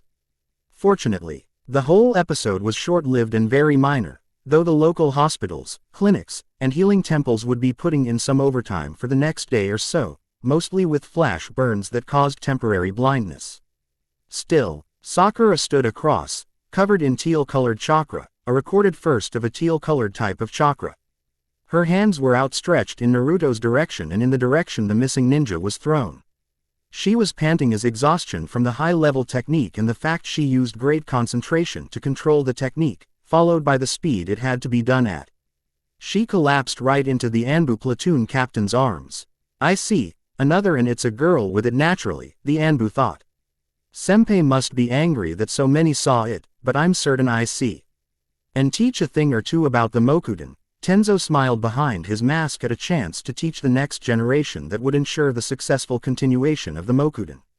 Secure the area and get the wounded and liberated to the hospital, Kakashi ordered, his normally laid-back attitude gone in favor of an Anbu captain and veteran soldier's attitude. Tenzo, though, looked out in the directio N of the land of water and thought with a mild chuckle, you're on notice now, the whole world is. Sorry if it seems I'm rushing things here, but I wanted to get this out of the way. Things will be slowing down as tension between the lands of fire and water classic, I know, start to have a small cold war that pushes the Chunin exams back a couple of months. I wanted to give myself some breathing space, and the best way is a possible war between two great powers. Now don't expect anything anytime soon. Creating the needed space was one thing, but now using that space is another thing entirely. So be patient, especially since I've gotten several requests and a challenge to do several other things. Also, I intend to hold a poll. This poll will decide if I continue to use just technique to ascribe attacks or if I should use jutsu to describe chakra techniques. This is very important because I will be going back and correcting the chapters accordingly. So do please cover that. Though I see old use some help in how to figure out how to activate the polling system. And for a final note, please just don't leave notices that you marked this story as a favorite and me as a favorite author. I want to know what you actually think. I also don't want some over-the-top attitude, which is what the challenge is actually. I want honest opinions and even ideas. You never can tell when your idea can actually help a writer who's stumped and can't think of anything else. So please, review and let me know what you think. Sincerely, thank you. F14 Tomcat Lover. Mapping missions and encountering princesses.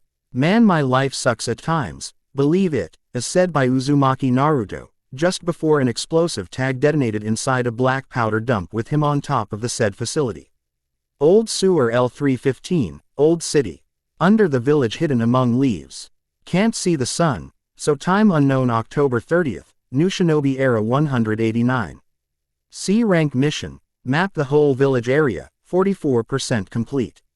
Man, I really hate this. Naruto whined as he waded through thigh-deep sewer water. At least he was halfway to completing his newest mission. So far, after 9 days, he had mapped nearly half of the village. Ray inside the village as well as outside.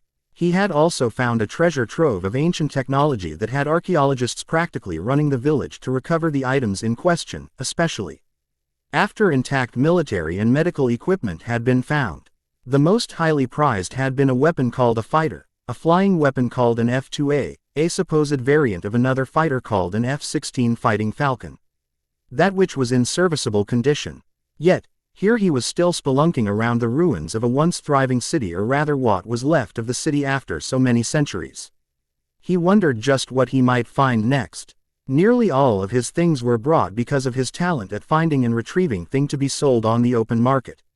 Then there was his finder's fee if He was paid to come down into this annoying labyrinth. Oh, how he planned his vengeance on the one responsible for him being down here. As he was spelunking around, he came to another area that came to life with red lights and klaxons wailing. Oh man, not again. Naruto soon proved why no ninja could catch him so easily as he began to avoid the automated defenses. That tears it. I'm bringing a Hyuga next time. A red lance crossed directly right in front of his nose, nearly touching it as he began to dodge in earnest. Back up on the surface in the Konoha General Hospital, Uzumaki Haku listened. To the doctor explain what she needed not to do as she now 4 months pregnant and she was starting to show the signs. The doctor was a half Hyuga woman that had flown under the radar of the Hyuga clan and still remained beneath it. She was actually from the Yamanaka clan and thus her eyes were passed off as being that of the normal full-blooded Yamanaka. She was actually clan head, Yamanaka Inokachi, second child behind his legitimate son, Yamanaka Inochi.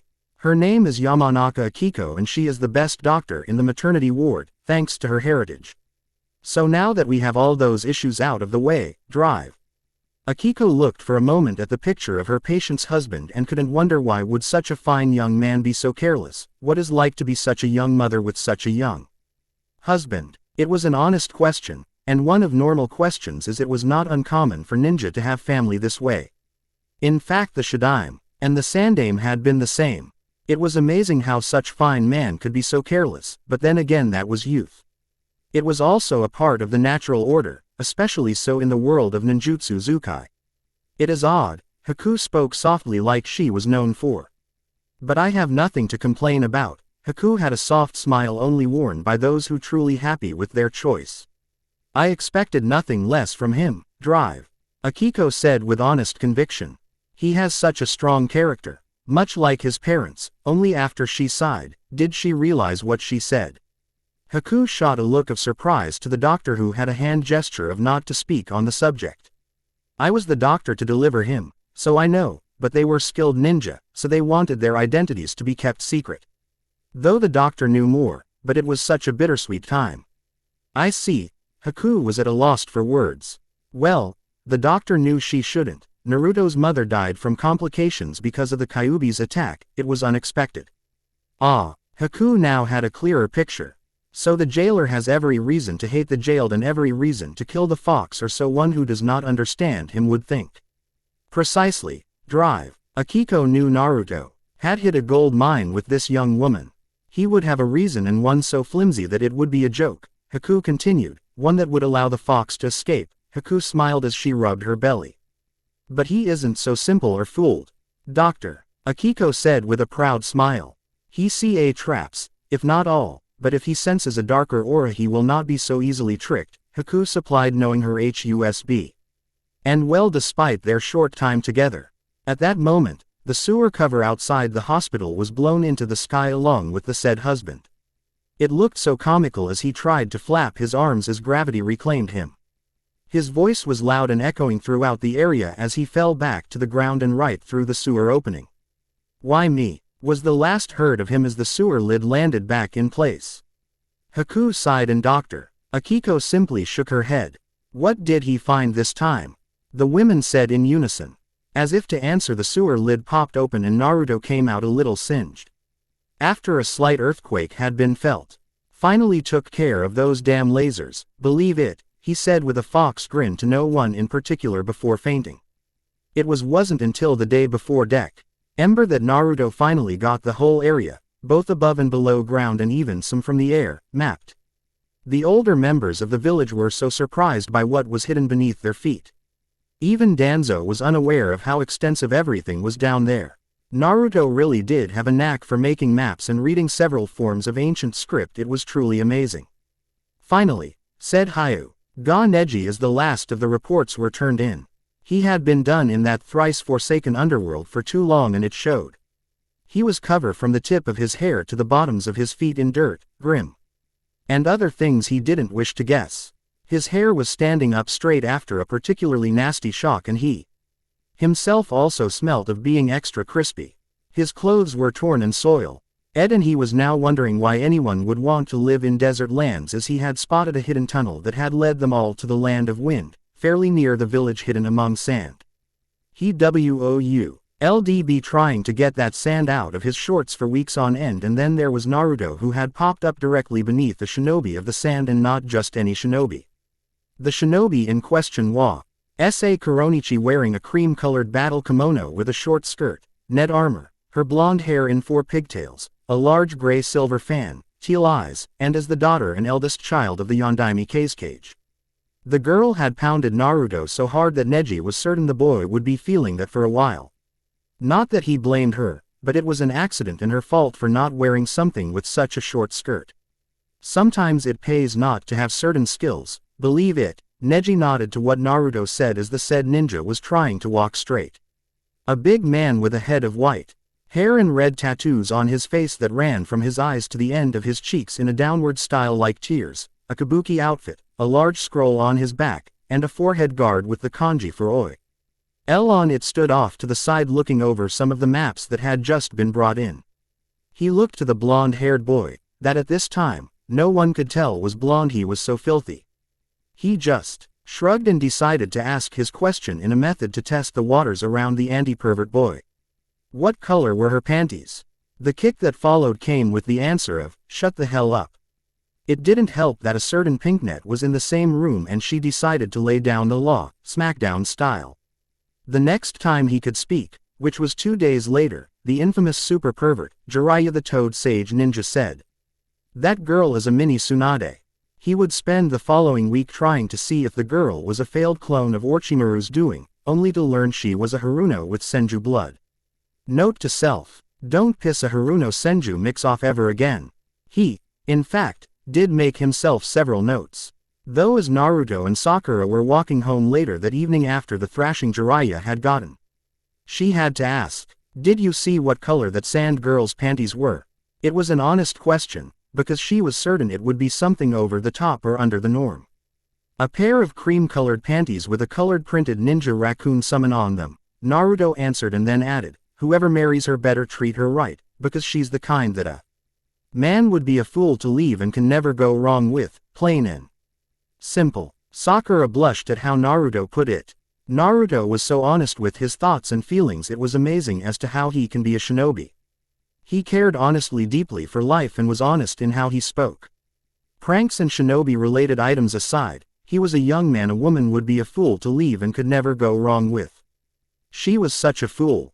As they walked, both noted they had two tails. One was the Konohamaru core. The other was Hyuga Hinata. The two walked on and Naruto felt bad about Hinata. She really wanted to be with him and was very shy about it. It was the reason she felt she had lost out to Haku. Though, the truth was farther from that fact, as Naruto could settle down with several wives, by heritage and custom and law of the village. He really hated the latter. As the two and their followers rounded a corner, they came to an intersection. That was the halfway point to the Uzumaki Haruno clan's compound. Since it was just the two of them with Sakura's mother, Haku, Tsunami from Wave, and her son Inari, what was the point of being in a separate location altogether? The Uzumaki Haruno clan's compound was a small compound that had once belonged to the Kazama clan. The clan had reportedly gone extinct during the Second Great Shinobi War. So, with the Kazama clan gone, the two were given it. Also, the compound wasn't far from the Senju clan compound, to which the two drew blood from, and it so happens that the Kazama were a sub-clan to the Senju. The truth was there was an heiress to Clan Kazama, but even she was unaware of her true past. The same for another half-blooded Uzumaki running around the northern area of the primary regions of the lands of Shinobi, but there were also a pair of Uzumaki looking to rejoin their clan. This was another drawback of the reality of the ninjutsu Zukai, the art of going unperceived. One's family more often than not could become one with the winds of fate and time. Though, none of this was known to the two youngsters and their tales as they watched as a caravan bearing a messenger from the capital city of the Land of Fire, the city of scattered fire blossoms. It was such an ornate entry, that it could have only been the Kazuhito clan.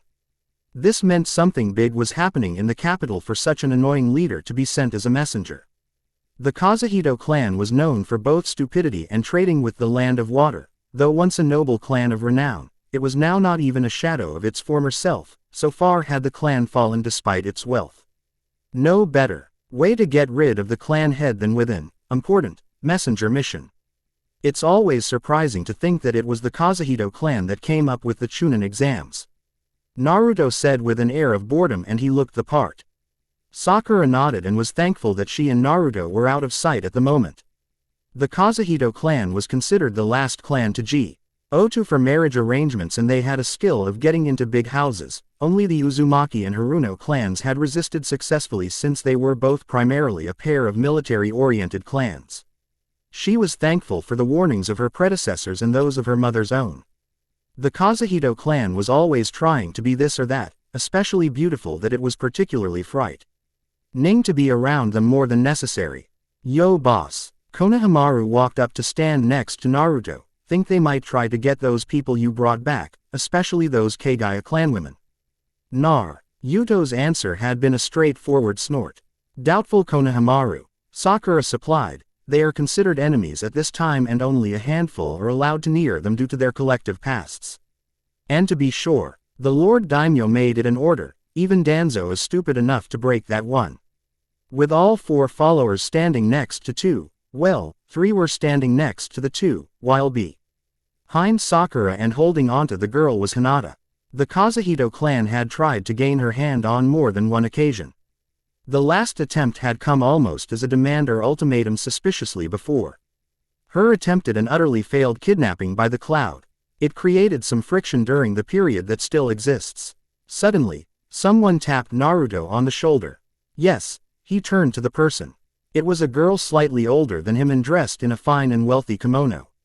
Her eyes were a deep sea green, and her aqua-colored hair was like that of a woman of wealth and status. Yet, the fact that she and her guards and attendants were wearing cloaks caught his attention.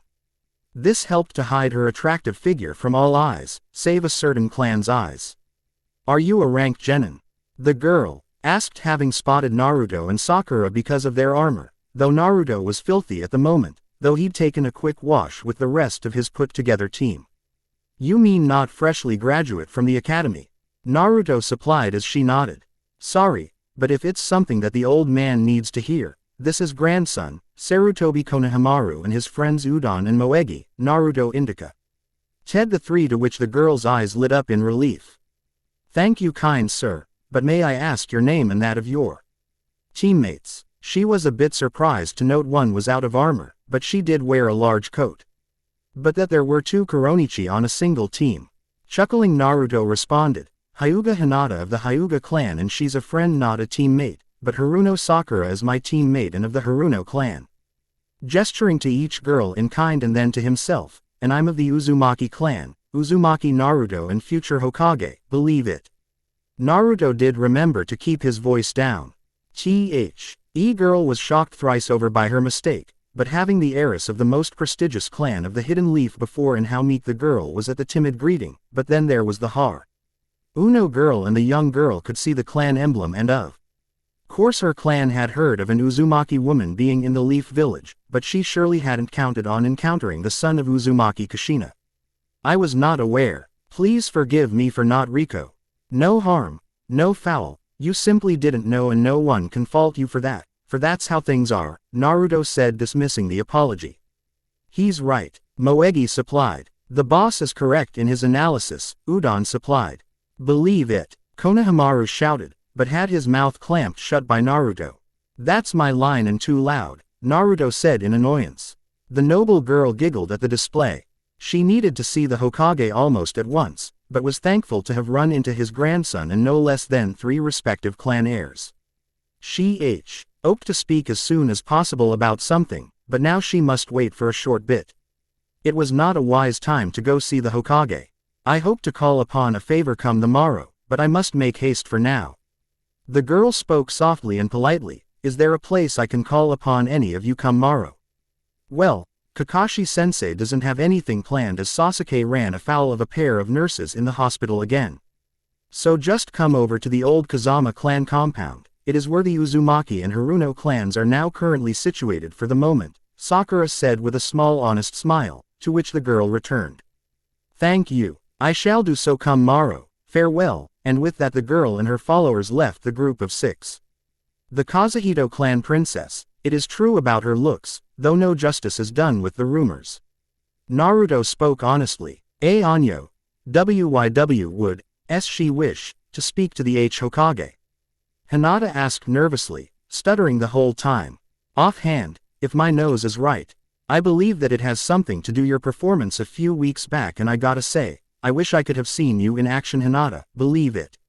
Knowing Naruto only added that when he was truly meaning something that got him excited, Hinata, in traditional shyness, fainted in Sakura's arms. Forgot about that, Naruto said shyly as he rubbed the back of his neck. Naruto. Sakura ground out Naruto's name and he gulped. Later, Naruto found himself carrying Hinata on his back over to the Uzumaki Haruno compound with a black eye that was quickly healing. He told the Konohamaru Corps. P.S. to go on along and not to mention anything of what had transpired between the Kazuhito clan princess and them for the time being. The three nodded and had headed off. Sakura had also headed off to meet Ino.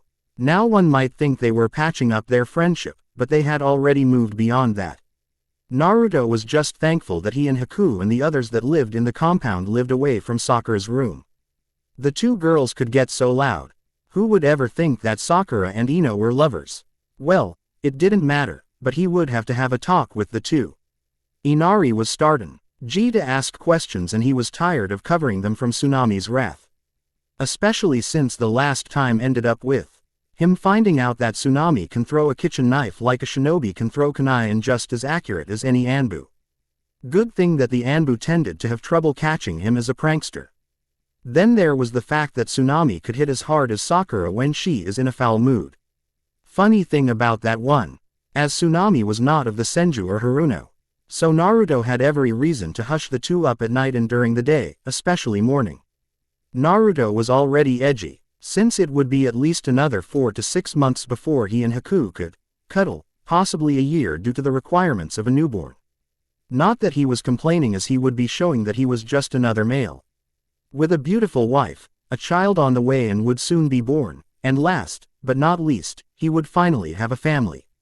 A dream come true, a family, though he wished he knew his own parents. Still, he didn't want his kid to be fatherless at such an early age, maybe in, say 80 or 90 more years, yeah, that way he could see his own grandchildren and possibly his grandchildren and if his luck held, maybe his great-great-grandchildren.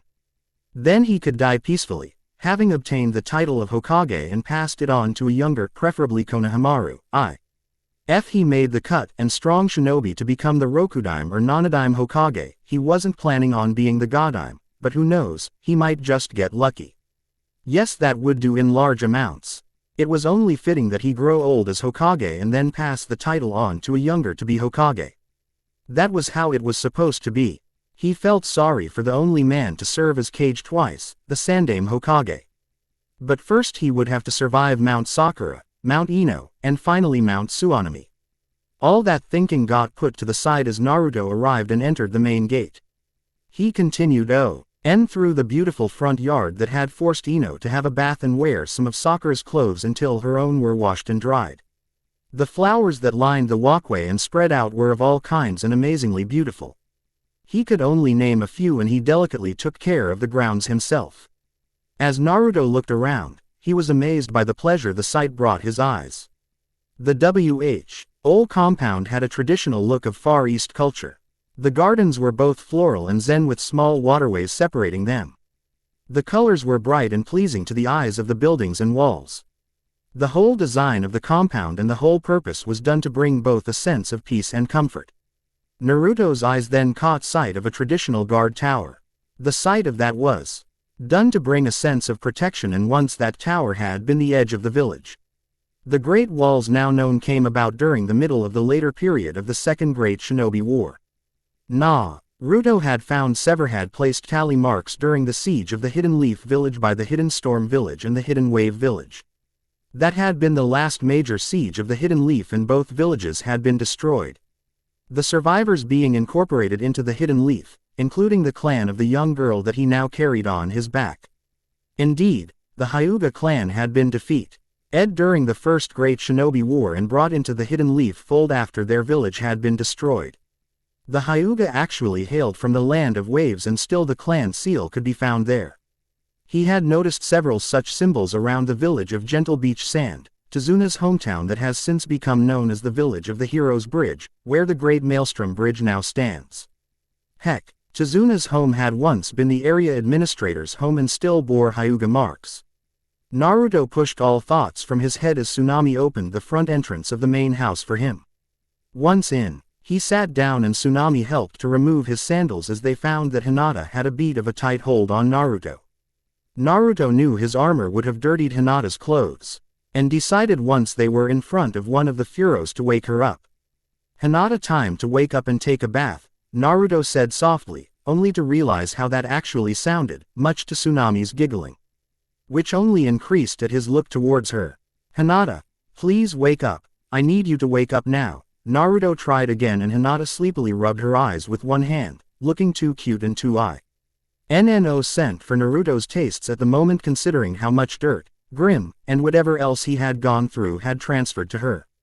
"Nah, Naruto." The girl yelped and fell back into Tsunami, who caught the poor girl. "Come, Lady Hinata, I think I need a bath now too." Tsunami pulled Hinata along and took the girl into the Furo. Once clear of his burden, Naruto went on towards his own Furo, which he shared with Haku. He wondered if his wife was in. He knew from the look of the clouds that they might actually have snow this year, but it was definitely going to rain hard, very hard. Naruto's compilation of the maps would help to manage the rains this winter. As Naruto arrived at his Furo, he saw Inari and an Anbu quickly approaching him. "Inari, Mistress Anbu," Naruto addressed both the boy and the female Anbu he wasn't acquainted with, though his nose told him that she was relatively new as her gear still held the smell of being in storage, and his ears told him that her gear, specifically her boots, were not worn yet, and that his eyes saw how the gear was a bit snug. In fact, the sounds of her boots and the shifting of her clothes caught his attention as much as the mask and hair color. The orange-haired cat-masked Anbu stuck out like a sore thumb. He figured she was new. He was certain that he hadn't met her previously. "Master Naruto, I bring whatever else she was going to say," ended there as both she and Inari hit the ground unconscious with a pair of shadow clones behind them. "Honestly, no Anbu addresses me as Master, and they sure as hell don't allow newly issued geared into the field until it's more properly worn." Naruto sighed as Inari suddenly shot up to attack him, only for another cat-masked Anbu to appear and ensure that he wouldn't be getting back up for a little bit. "Thanks, Neko-chan." Naruto smiled at the purpled hair Anbu. Kunoichi, who nodded as Bear and Lion appeared along with Tiger. Inari had puffed into smoke only to turn into a woman with dark skin, very dark at that, and silver hair. The clothes, which were filched from Inari's room, were torn to shreds from the fact that a woman of at least Tsunami's age had gone from being Inari's measurements in a transformation jutsu stayed back to her own measurements, which were on par with a certain blonde unlucky gambler. This had the effect of giving the three males present a hard time, as the nude form was even more exotic and appealing than Naruto's old appealing jutsu. "Now I know how everyone else felt." Naruto had averted his eyes and pinched his nose. Haku had chosen that moment to reveal that she had been in the Furo changing out for a bath and appeared. "At least she was decent. At least I know my husband isn't a pervert by desire," she said as she too couldn't help but agree that the woman would make any man lose control. Lion and Cat had undressed the other woman, but what both had in common was a strange seal on their arms and upper torsos, twin blue-striped dragons that were entwined with one another over a seal of the kanji for water, which had been hidden under specially made genjutsu. Yet it was clear that neither were from the land of water.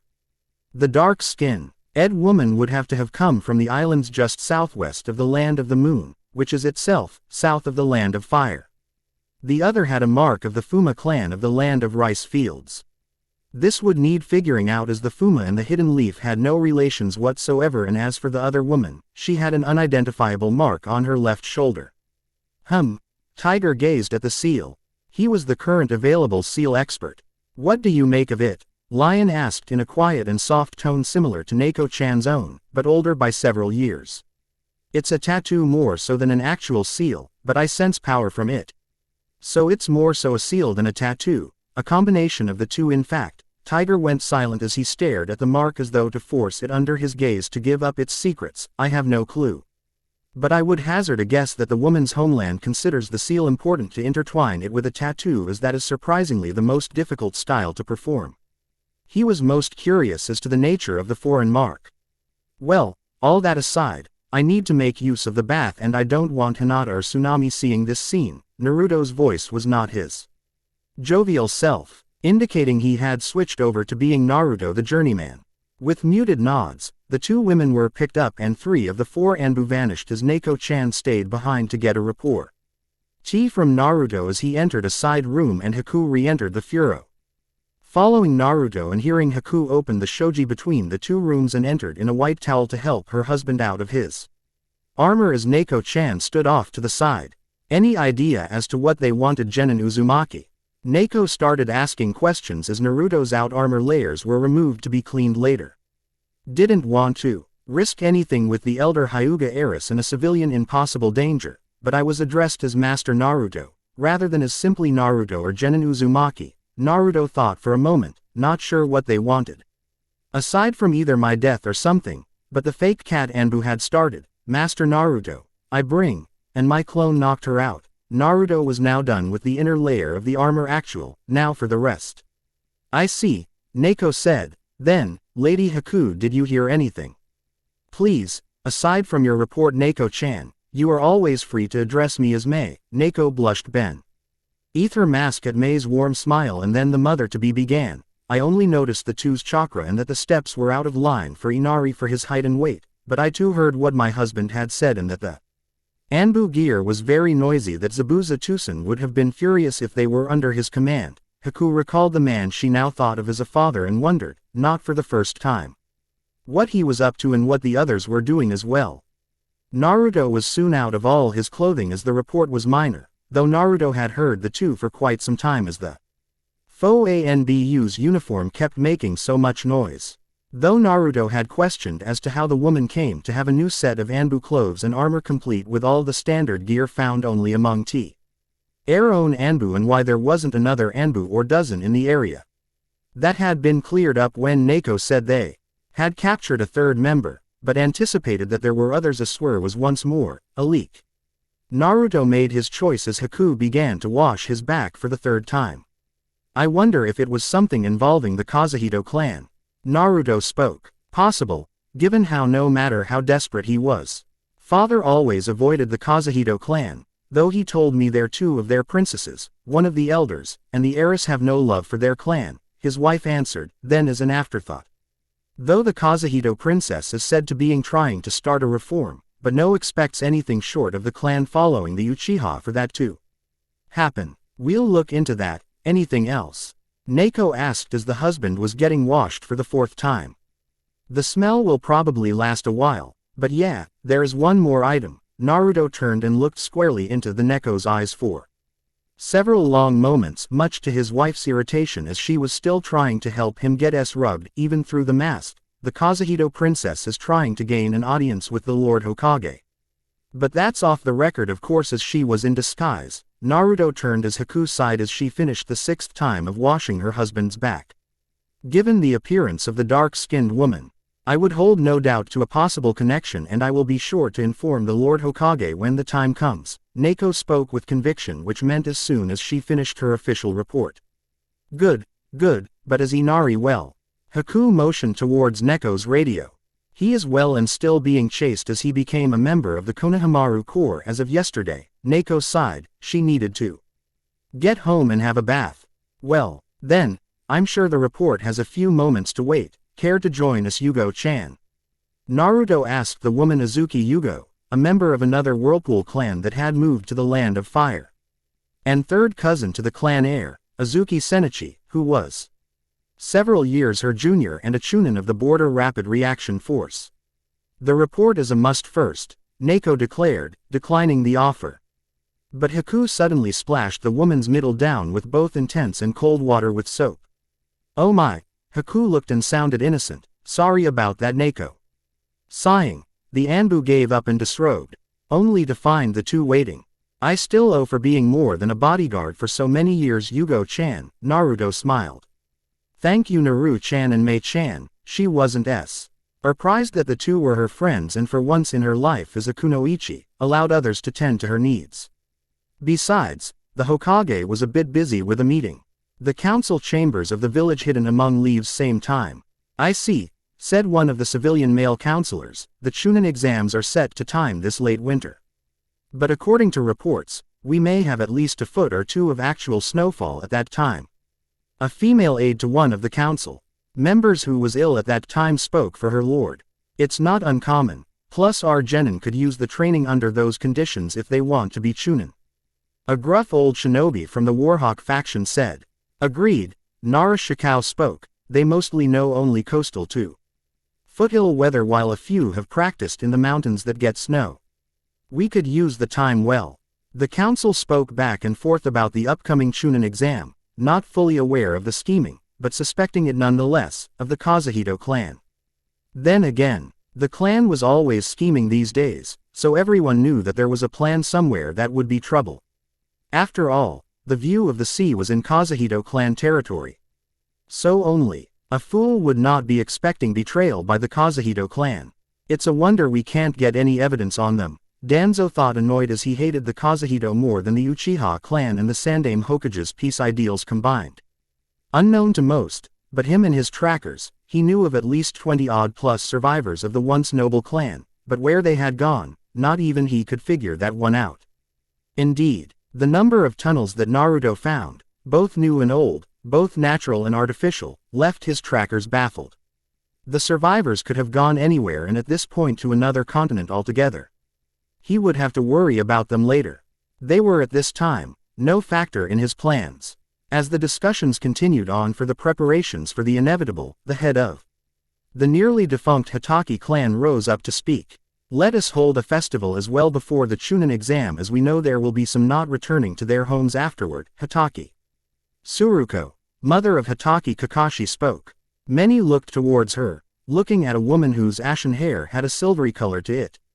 She had the lithe form of her once being a sword mistress with skills on par with the former fire mistress, Uchiha Makoto, who had been her close friend and as some considered twin sister, as the measurements of both were the same. The woman was still attractive to any man and woman if EY swung that way, with a sharp face with deceptive delicate features, but her violet eyes were never deceptive, just guarded. She was also still known as the best reverse grip sword fighter on the whole continent. A festival. The Hokage seemed to be in deep thought, then he smiled. Yes, a fine idea that will allow the ninjas some time to cool their heels and their heads. I agree, Danzo spoke. He was actually agreeing for both public and more private reasons. A ninja who loses control loses all. We shall set a date then, a female counselor representing the Geisha Guild spoke. Back at the Haruno Uzumaki compound, having left to give the report she had, Azuki Yugo had returned to the Haruno Uzumaki compound for something no woman could pass up. Like that, Yu-chan? Naruto asked from behind her naked form. Yes, came the breathless answer. Thought so, Naruto said as he continued to massage the purple-haired woman's back. I've forgotten how good you are at massages, Naru-chan. Yugo spoke a little louder than her norm as Naruto chuckled. In another room altogether, Yugo's fiancé Sei, Gekko Hayate, was seated across from Haku, who was using some special herbs found only in the land of trees to try and heal the damaged lungs of the swordmaster. I see you are breathing easier now, Haku spoke gently. Yes, thank you, though I may lose a trump card in this, it's better this way. Hayate was very grateful, though he could hear Yugo from time to time. Yes, actually, Hayate chuckled at that fact, he gives such good massages that practically all of the older Unoichi used to stop by and get massages going as far back as he was 4, possibly 5 years. He knew there were a lot of well-to-do women had gone to see him, especially after missions or just stressful times, though only a few were civilians, and I know for a fact that his caretakers at the orphanage, well, the female ones, were eager to see Naruto whether or not they worked that day, though some from other villages came to see him. Chuckling soon overtook the special Junin. What's funny? Haku asked, and all he could do was point to the herbs, and she made a confused face. Sorry, chuckle. But that's how chuckle. He got those herbs and some other items. Hayate couldn't stop, and it was a good few moments later that he stopped. Haku saw his breathing was a little strained, so that told her a lot. She only wished that the Hidden Springs village hadn't been destroyed, as it was said to have been able to cure such ailments as Hayate's own. She had been very surprised to learn that. Hayate had been the only causality when Leaf Ninja took down the Rouge Missing Ninja who abandoned her clan and her country of the Land of Currents, the woman generally known as the Passing Rose, Hisai Asako. I'm surprised you were the only causality, but I bet you have much to tell. There was a victorious and vicious look in her eye that told Hayate he had been start talking. Well, the W.I.F.E. of the Lord of the Land of Trees and her children had come to visit the village when Naruto had just turned 7 the previous day. Actually Hadad had introduced the two that afternoon, the lady in Naruto that is. Hayate thought back to that one. Yugo-chan can tell you more Mei-chan as she was there to watch over the two, but either way, Naruto began, true to the traditions of the land of trees in which only one man may see the wife of the daimyo of trees nude and that would be the daimyo himself, so Naruto had to work on her through her clothes, but after 4 days and seeing Oto and Yugo-chan as well as a pair of Hyuga women, the niece of the Fire Lord, 2 samurai women, a trio of priestesses, 4 other Uchiha women, and a woman of the Kurama clan get the kinks worked out, she. Upon arriving at her next visit to Naruto, which was in the middle of the night before the 5th day mind you, she woke him up, entered, stripped bare before him, and told him that this was why no one knows save them and Yugo-chan, though I was on patrol and heard her say that as I didn't see her and got out of there as though, and no insult intended, the 9-tailed fox had just reappeared. Hayate waited to gauge Haku's reactions, none came forward that showed ill. Truthfully, the hell that would have caused would make the 9-tailed fox look like a 1-tailed fox kit. And that would probably have been true. How old was the Lady of Trees? Haku asked curious. I think she turned 36 last week, possibly 37, Hayate answered. She was only at best just turning 30. Haku was quite surprised. Correct, and in fact, she modeled for Naruto to create the appealing jutsu during another visit just before his 9th birthday, bringing his hands in a, don't ask, position, Hayate continued. So from what I understand, she still longs to visit again as her husband passed on the end of Yugo's sword after he got involved in slave trading, so she's now the daimyo of trees herself and even tried to entice Naruto into moving to the Land of Trees, but Naruto is committed to becoming Hokage, though the woman's 4 daughters, the youngest of 2 years younger than Naruto stays home until next year. Have visited in the past and gotten massages, but that was before he became a ninja. Hayate spoke and wondered if they would be visiting again, but he had a light blush. Which one? Haku was slightly livid, but she could calm down. The eldest, but from what I understand, so did the Lady Daimyo of Trees herself that one night, feeling the temperature drop and realizing what he had said and how it had been said, you were his first. You were his first Mei-chan. The temperature went back up. They only found. A scream of pleasure from Yugo interrupted Hayate. Case in point. But I think they were said to have been heard clear across into wind. That's loud, Sakura said as she entered the room. I remember that one too, Ino supplied, both girls we. Ri and Simple Yakutas preparing to see Naruto themselves. So I take it by now, Yugo-chan's done. Haku asked the 2 girls. Don't know, but if she isn't, I figure, the door opened to reveal Naruto. How are you senpai? Naruto asked Hayate. Better Kahai. Better and thank you both for your assistance, Hayate bowed to the 2.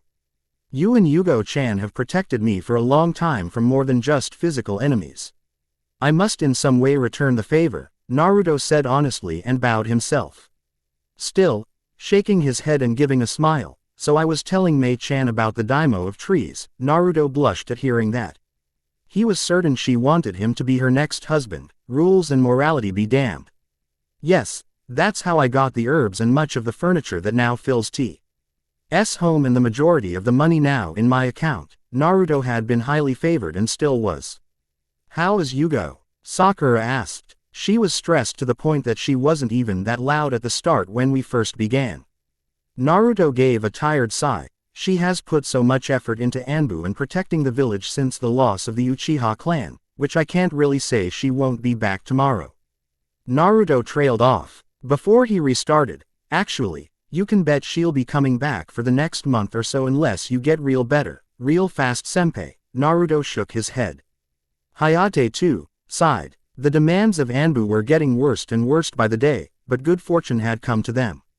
The Fire Daimyo was finally able to get the Wind Daimyo to start to fund more money to the Hidden Sand, and that was taking some of the strain off. The Hidden Leaf Village was strong once more, but at too great a pace, that would be the worst. They even recommended some missions to Hidden Stone and Hidden Cloud, which has in turn helped ease relations and allow trade to restart. She's resting now, Naruto spoke. Let her rest and try to get her 3 days off, as she won't request it. Hayate nodded. That would do her good. This would also allow Naruto to spend more time easing the kinks out of her body. He loved the woman with all his heart, and lately, he has been feeling something wrong. Something troubled him greatly. Naruto, the young swordsman trainee, looked up. If I get religious, please be there for Azuki Yugo. Gekko Hayate had a seriously look on his face as he locked eyes with Naruto. You know the rules, none of that, Naruto declared without breaking contact with a serious face of his own, but consider it done. I'll look after Nei-chan should that ever happen. Thank you. Hayate bowed and Naruto returned. They need not say anything, as if something happened to Naruto, Hayate would look after Haku, after Uzumaki Mei and her unborn child. Now, Ino interrupted, purposely. I believe me and Sakura are next. The platinum blonde had a smile on her face, and that broke the tension. It was at that moment that Sasuke reappeared, breathing heavily. Mind if I crash here tonight? He asked. Brought earplugs? Haku asked, and he held up not only earplugs, but their larger cousins that looked like headphones. Sure, but where have you been the last couple of days? Naruto asked curiously. Kakashi-sensei and me had message deliveries to make to the capital and back. Sasuke was glad. He had drawn unwanted, better known as fangirl, attention. Makes sense, the blonde replied to the young Avenger. Also, those two were after somebody. Our next mission. Sasuke then informed Naruto and Sakura of their next mission to the Hidden Waterfall Village. A small ninja village known more for trade goods that they make rather than their ninja. Escorting the leader, and someone wanted him dead. Naruto thought about it. Nice try, but why do I get the feeling they had help? Sakura was nervous that she wouldn't get some strong opponents to beat into the ground, that women are not play toys. Who knows, but their leader is young. Only several years older than us and a coward at heart. Your favorite Naruto, Sasuke supplied with a smirk, and Naruto sighed. Someone just didn't like him. Right, now those massages Mei-chan, Sakura-chan, and Ino-chan, Naruto said as it was the end of Hayate's treatment and he wanted to get Yugo home soon so he could go home as well. There ain't nothing like one's own bed, Hayate stated, and the group nodded. And so the night came to be, but for the Hidden Waterfall Village, it was just beginning. Crisis of the Hidden Waterfall, first encounter with Akatsuki Act 1. Heaven and Earth. I always liked the flowers more than the stars, perhaps that's why I take time to see the flowers and leaves, Senju Hashirama speaking with a young Sarutobi Hiruzen while the Hokage smiled towards his wife, looking over the village hidden among leaves. Side path to Hidden Waterfall. December 3rd, New Shinobi Era 189-1259 hours. Clear and sunny in the lower 60s. Upper C rank escort mission. Escort the leader of the Hidden Waterfall Village. As Team 7 and their client Shibuki, leader of the village hidden behind waterfalls, began the end of the last leg of their journey, a bird flew out of its hiding place at the approach of the four and sending Shibuki scrambling to hide behind Haruno Sakura Arsenal Diary. Both of the other genin, Uzumaki Naruto and Uchiha Sasuke, felt tick marks appear on the faces at that. They both wondered why someone else wasn't appointed as leader of the Hidden Waterfall, but then again, the village was more known for its secrecy and trade goods rather than its ninja. The team leader, Hitaki Kakashi, just gave a sigh and knew that unless something good happened, though he knew something bad would have to proceed first, the young leader of the Hidden Waterfall might not only end his own line, but his village too. The two journeyman ninja and journeywoman ninja gave a sigh of relief that once they had started out again, after a brief verbal match between Naruto and Shibuki. They had finally arrived at village hidden behind waterfalls, or rather a waterfall that helped to hide the entrance to the said village, where they met a couple of kids Shibuki knew and were cleaning up the trash in the area. Unknown to the group, something afoul was in the air, and it wasn't the dog waste that Naruto had stepped in, as Kakashi departed, having En recalled back to the village after volunteering his team to help with the cleanup and get a little extra money out of it so he could buy Ika Strategy Volume 11. It had taken him 5 whole months to finally track down the nearest one, and with this little side adventure, he would finally be able to buy the book. Though he knew that Uchiha Seka had a copy, that woman had always been that way. But it was against Kakashi's Nindo to take from the dead like that. He would earn it, trade it, or something, but never steal from the dead, even after battle. He simply did not, and was proud of himself for it, though he wished he had returned it after she had lent it to him while she was still alive. Elsewhere, 2 figures moved at a double quick pace, at least a ninja's version of a double quick. They had to be quick, as now was the best time, and with the possibility of the Fable Mokuden coming back to life, they had to move slightly earlier than planned. They knew for a fact how short their window was. With a rogue Junin of the Hidden Waterfall leading a group of Hidden Rain ninja, who had also gone rogue, they had just enough time to catch the 7 tails and its sacrificed one. The mission that was supposed to have let them observe and plan their moves had been foiled by that blasted Hyuga heiress that had found the Kagaya assassin. The Hyuga princess was becoming a threat, real fast, and it had been chance that she would have found the truth, and what made it worse was that blasted Toad Sage had been there as well. They had to move now, or else the Hidden Waterfall might send their target to the Hidden Leaf. As the 2 moved through, they found the signs of the group, having been delayed as everyone had gone to a war-footing stance after the Uzumaki incident, as the attempted assassination was being called. No one knew who had created it, not even Akatsuki, but that mattered not, at least not at the moment.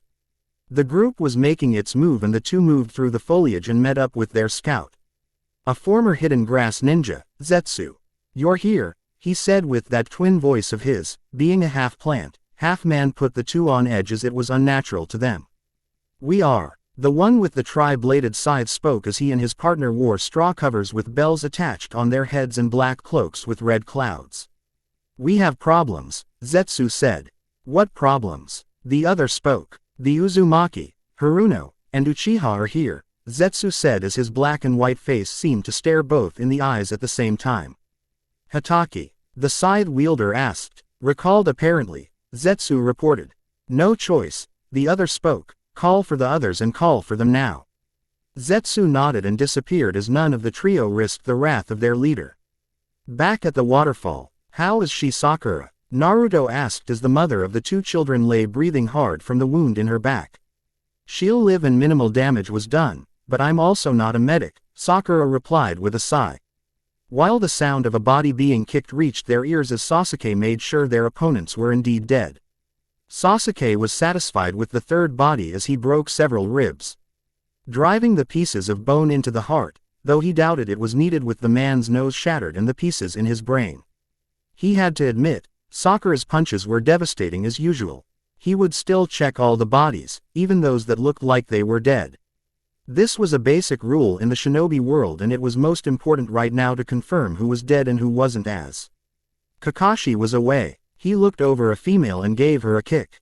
"Groan. Got a breather, Sakura," Sasuke reported as he cuffed her and moved on and kicked another female, receiving a small yelp, and another. Who wasn't hurt until now. He bent down and cuffed her hands, glad he had decided to kick her in the head as she was out like a light. Naruto came over and dragged the 2 over to Sakura. Just as a waterfall medic team and their 4 Chunin escorts had appeared after completing their mission earlier than anticipated. They would have stayed at the village that needed help to the north and along the coast. But all they had left were battlefield supplies and had to return. Though Senju Tsunade had wandered into the village and the group felt useless with her and her apprentice, CE there to help the local medics and doctors. Lord Shibuki. The leader bowed, followed by the rest. "Bow later. Help now," Sakura said as she took control as Naruto carried another rain nin over, his one looking as if he had just turned into adulthood.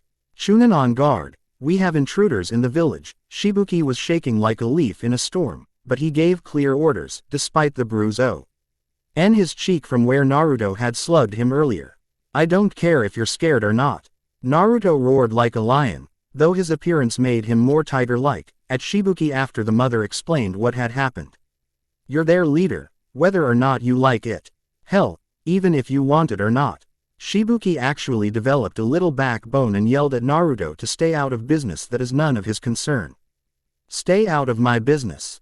Shibuki responded to another taunt from Naruto, we don't need your stupid help you damn fool. Want and need aren't the same. Naruto roared. Ed again and slugged Shibuki hard and sent him reeling into the lake by 20 meters. When Shibuki had gotten back to shore spluttering and coughing, thanks to Sasuke, Naruto picked him up and laid tea down about how now was the time to find out whether or not he could lead or could even run. Shibuki knew that Naruto would never let it go and he was filled with the desire to prove to Naruto that he knew nothing. Naruto only smirked to the 3 civilians from Hidden Waterfall and his teammates, and they knew that Naruto had lit a fire beneath Shibuki's cowardice. A fire that would burn away that cowardice and show a leader, scared, but still brave enough to fight for his people. Naruto had seen it was there and had only relit the old fire in Shibuki. Little did Shibuki know just how much courage he really had when a true threat would appear. The waterfall ninja were surprised, but followed orders as Shibuki willed himself to remain strong. As that was occurring, Sasuke found another kunoichi and could tell he had a possum. He signaled Naruto and Sakura, but unfortunately, the possum knew that signal and sprang up and at Shibuki. Shibuki saw the woman coming with a raised sword and in fear called out, "Water release! Sword of draining jutsu!" and parried the blow just in time and then lashed out that left the woman topless and angry as she fled. She had an Anbu mark of the hidden leaf. Sakura cried out surprised. Naruto was slightly surprised, but knew who. Damn, Shibuki, you just sent an A-rank missing nin running with 2 moves. Naruto turned with a smile to Shibuki. A rank. The cowardly leader yelped in surprise. That was Kagura who fled. The Lee refused to accept her as an apprentice and she was said to have killed fellow Leaf Ninja and fled before there was an investigation. Though I have heard a rumor she was once a root Anbu failure, Naruto explained as he had felt her attempt to draw his daggers, but he had countered. And would have joined the fight if need be, but she chose to be smart. How do you know that, Naruto? Sakura was honestly curious, but thought Naruto might have made it up. She had the dream of once being Hokage and was a friend to some degree with Neko-chan, Sakura-chan. Naruto explained and the two who knew his dream best flinched. Regardless, I drove an A-rank missing ninja off and I was scared, how can you not be? Demand. Shibuki and Naruto only looked over and said, back in the hidden leaf. It's official, it's a boy. The ultrasound showed a healthy and already energetic boy growing in Uzumaki. Haku could only feel tears. His name will be Harumaru. Haku said with delight, somehow knowing the name to be apt. Yamenka Akiko just smiled with a nod, though her thoughts were different. Lord Danzo, I'm sorry, your time has come to an end and a new one is beginning. Indeed, the times were changing, but there were many who sought to control that change, but what they didn't realize was they were not creating a change. But stopping all change as change must come of its own choosing, like how the wind chooses to blow and when to do so. The old cannot create a new world, only help the young to do so. For only the young can create a new frontier of life. Elsewhere, at a small roadside stand. What is it? The shorter of two people asked another. The Nine Tails is in Hidden Waterfall and Kakashi may be returning shortly. It is now or a harder later, Zetsu said, before dipping his head as a kunai sailed past. Look what I found, a white-haired man said sternly, and just as I find Suheim's trail.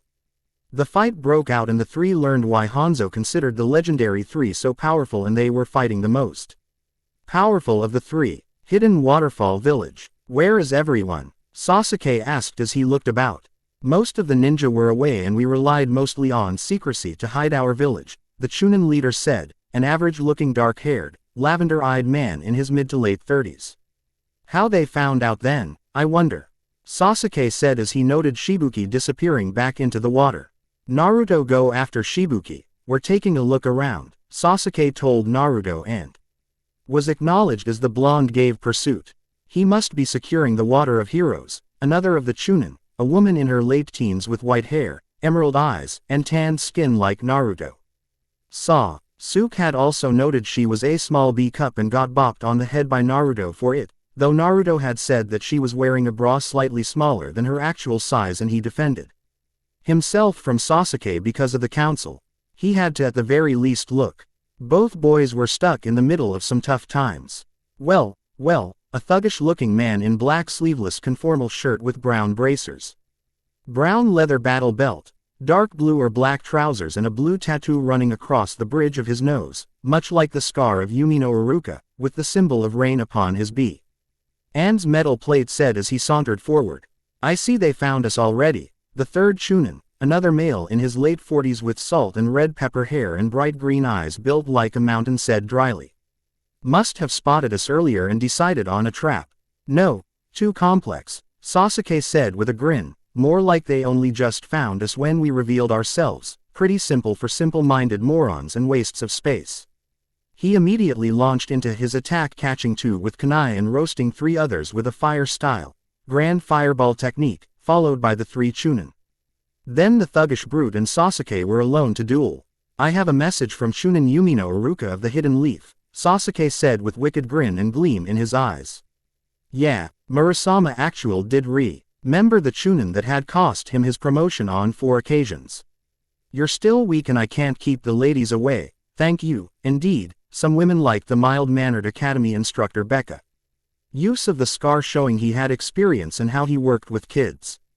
The top 2 were Inuzuka Hana and Mitarashi Anko, with Ichiraku Ayame rounding out to create the top 3 with Kohata, a sushi waitress, and a Toha, a nurse at Hidden Leaf General Hospital, creating the top 5. Jiraiya the Toad Sage is well acquainted with the last 2's hands and the slap marks they leave behind on his face. The female Chunin used water style, whip of water technique and easily flung her opponents all over the place as she moved with a grace that put many Hyuga to shame. The older of the 3 simply bulled his way through his opponents with precisely timed and powerful taijutsu and ninjutsu. The leader of the Chunin trapped 2 opponents in a quick genjutsu and then killed them with deadly chops to the necks that snapped them. And then proceeded to draw his daggers and use his lightning affiliation to create havoc among the enemy ranks. There had been only 16 opponents after Sasuke's opening moves, now there were only 2 left.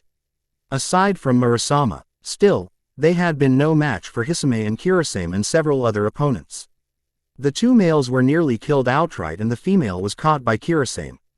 For fun, as he put it, Hisame had only snorted and went to fight Sasuke. Sasuke had the advantage and had easily dispatched the remaining underlings, 6 in all, that had arrived with Hisame and Kirasame.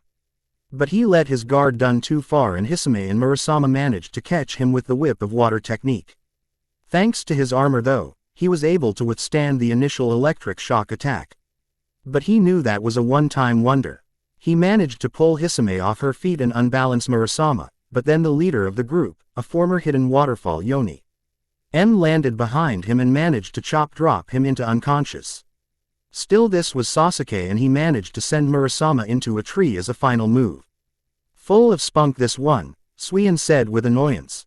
Try him up and be quick about it. Murasama and Kirasame, get on the perimeter first, then you can have your fun later, the rogue ninja ordered as Kirasame drugged the kunoichi for later.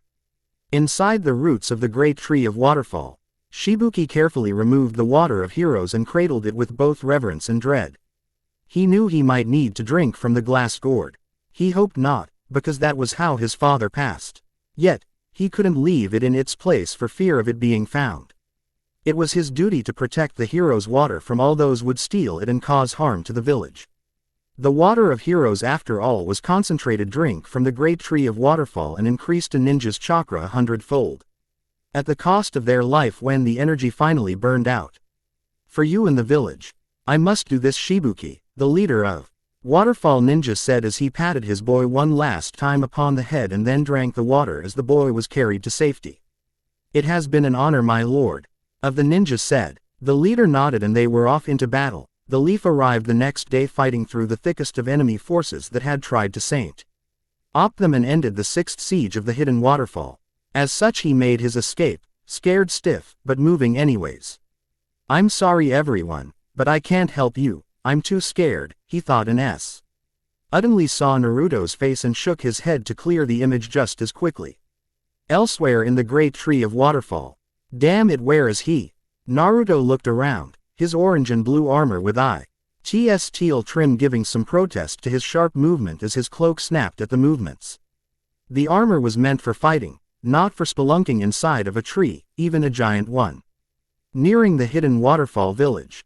Taki, a hidden waterfall ch and her Junin instructor and fellow Chunin and special Junin teammates from her Genin days were fast approaching their village at combat ready due to the fact they hadn't encountered any patrols. At least none that were alive to tell the tale of what happened. 3 patrols they had passed, 9 bodies they had to leave behind. The 4 raced forward, only to encounter 2 men barring their way. Who are you? The Junin demanded in a strong voice. The red-headed female, the man with the tri-blade scythe said. It is her, the other replied. Kakuzu. The Junin shouted in surprise, but he was killed by the scythe leader. Hado sensei. The 3 ninja, 1 shinobi, 2 kunoichi shouted and struck out. The others are no manner Hidan. Kakuzu said evenly as he struck down the shinobi.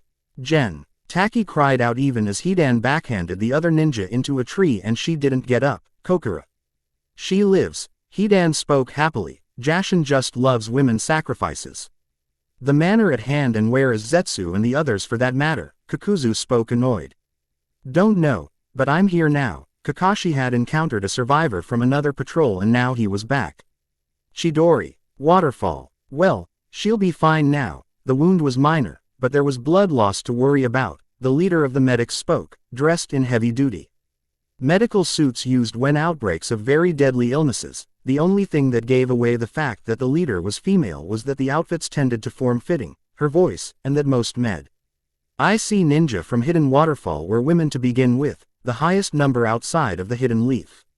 Right, Sakura said, just as a sharp pain exploded from her neck and her world turned black and she wasn't the only one. 2 runts, their mother, 5 ladies, and a now dead, taking a look, or will be dead dumb Chunin. Kirasame smirked, but it faded with the sound of 1,000 birds chirping followed by an explosion. The group grabbed all those present and fled back into the village. At the shrine at the base of the great tree of waterfall. Shibuki. Suian shouted as he got the rapport. T from Kirasame knew that a battle must be going on if Hitaki Kakashi pulled that move out. Come out Shibuki. Sasuke struggled with the restraints that held his arms and him off the ground. With his arms behind his back, he had trouble focusing. He needed to get free, or that was what he wanted his opponents to think. After all, the hidden blades in his bracers would easily cut him free. I wouldn't try an escape technique. Murasama taunted, unless you want to lose your arms as that wire will slice them off if you try. Sasuke appeared to give up, though his blood was boiling at this time. Stop, please stop, the Chunin Kunoichi screamed from out of sight in terror. Her scream became more pronounced seconds later. That's one Shibuki, you could have saved, Suian yelled, now come out and bring the water of heroes. Shibuki could see the Kunoichi in question as Kirasame began to have his way. Only as he watched, a dagger found Kirasame's chest in the tree behind him. He was pinned and dead. Shibuki had turned to see Naruto jumping down and bringing the sobbing girl back up. You can never save them all, but you can always try, Naruto said with words of conviction. It's what all true leaders strive for. But never expect. Shibuki nodded as he sat down, fear still warring within him for his courage began to grow even greater. Tell me again, why aren't you scared? Shibuki asked. Because I choose to be scared later and alone, Naruto said. Show weariness, show fatigue, concern and just about anything else to those you lead, but never fear, for that will break them. That is different from, I don't have time to be scared, Shibuki accused. That was for me, not you, as you are a leader, Naruto countered as the girl sniffled from where he placed a traveling blanket over her. And will be the same if you make Hokage, Shibuki spoke with a serious tone. That is then, this is now, 2 different points in time, Naruto had his back to him. Back with the hostages. Kirasame is dead, one of the underlings shouted. Time to up the ante, and with a snap of his fingers, Suian allowed the captured group of medics, children, their mother, and Sakura and wounded Chunin to be shown in a couple of nets. Shibuki, my patience wears thin. Suian shouted, even as others argued against him. Grabbing a little girl, the one from the waterfall, Suian made it clear he would kill the girl if Shibuki didn't appear and surrender. This created chaos that was managed by the bindings of those who were yelling and cursing Suian. Suian didn't show any care and waited, knowing there was also one more and he had made his mark. Lifting a kunai high, Suian was about to kill the girl when, "I'm going, whether you come or not is your choice," Naruto said, and with one more look spoke again. "That your father?" "Yes, he died a fool's death." Shibuki had tears in his eyes and scorn in his voice as he looked at the picture as he held it in one hand and the water of heroes in the other. "They always say that, the ones left behind, but there was a reason for them going forward," Naruto said. "You were that reason just as much as this village was." Shibuki looked up. "I wish I could have met him. He was my kind of hero and most importantly, my kind of leader, believe it." With that said, Naruto challenged Suian, though he fell into the lake around the great tree when the vine he was swinging on gave way under his weight. He became a minor laugh and an embarrassment to the hidden leaf, but when Suian swung his kunai, knowing what Naruto had really in mind, Naruto appeared in a blur of speed that stunned all and took the kunai straight through the back of his armor as his blood splashed upward from the blow. Shibuki watched as Naruto took the blow and was then kicked around by the remaining invaders, even as the Chunin continued to sob in fear. He watched as Naruto didn't quit, even after Kagura reappeared and revealed that it was Naruto who chased her off, not Shibuki. Yet, Naruto's counter left him a rent in his armor and more blood flowing from his wounds. "It was you," Kagura roared, knowing what Naruto was.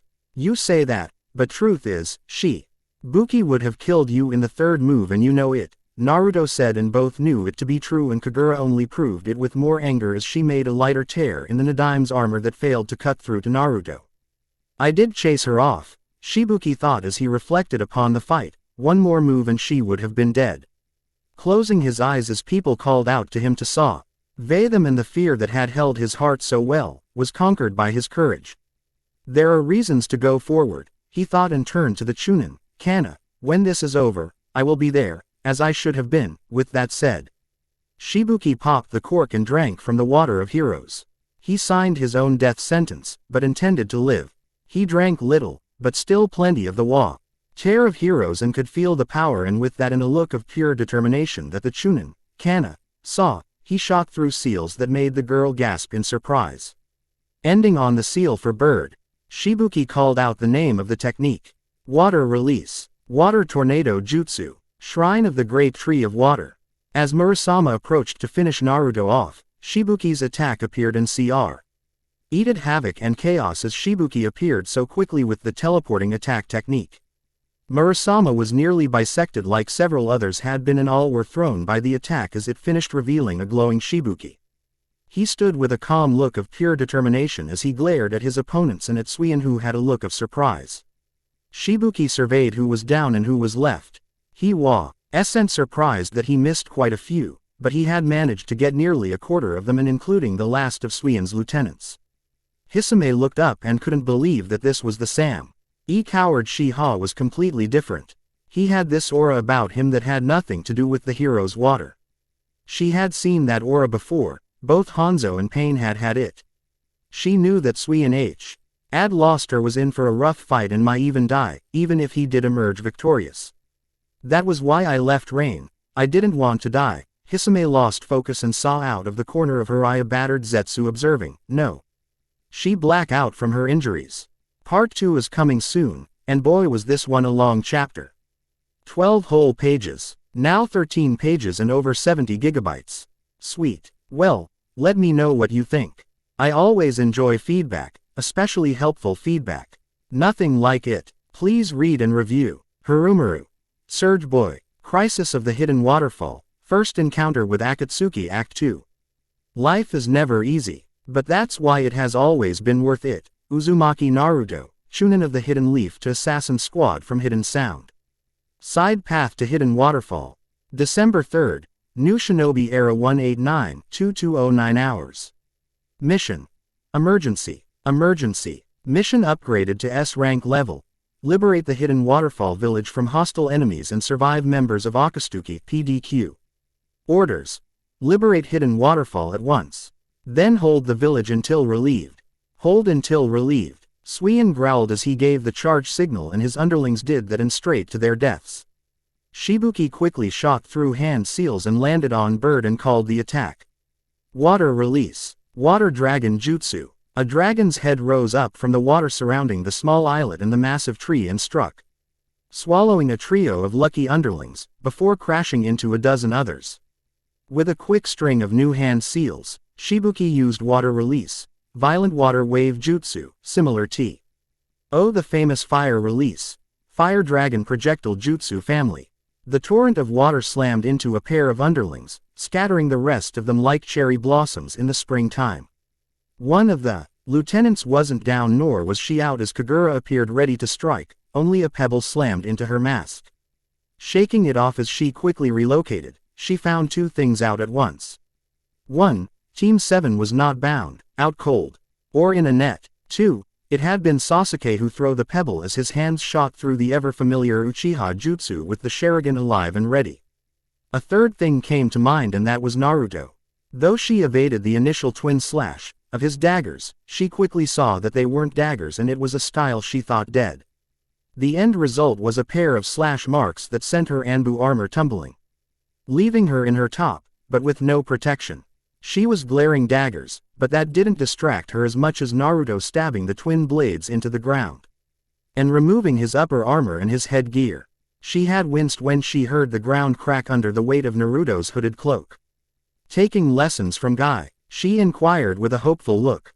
Who's Guy? Was the answer, and she was thankful, more so for no mention of the flames of youth. A fashion disaster who probably suffers from punch-drunk syndrome. Naruto winced and hoped they never met.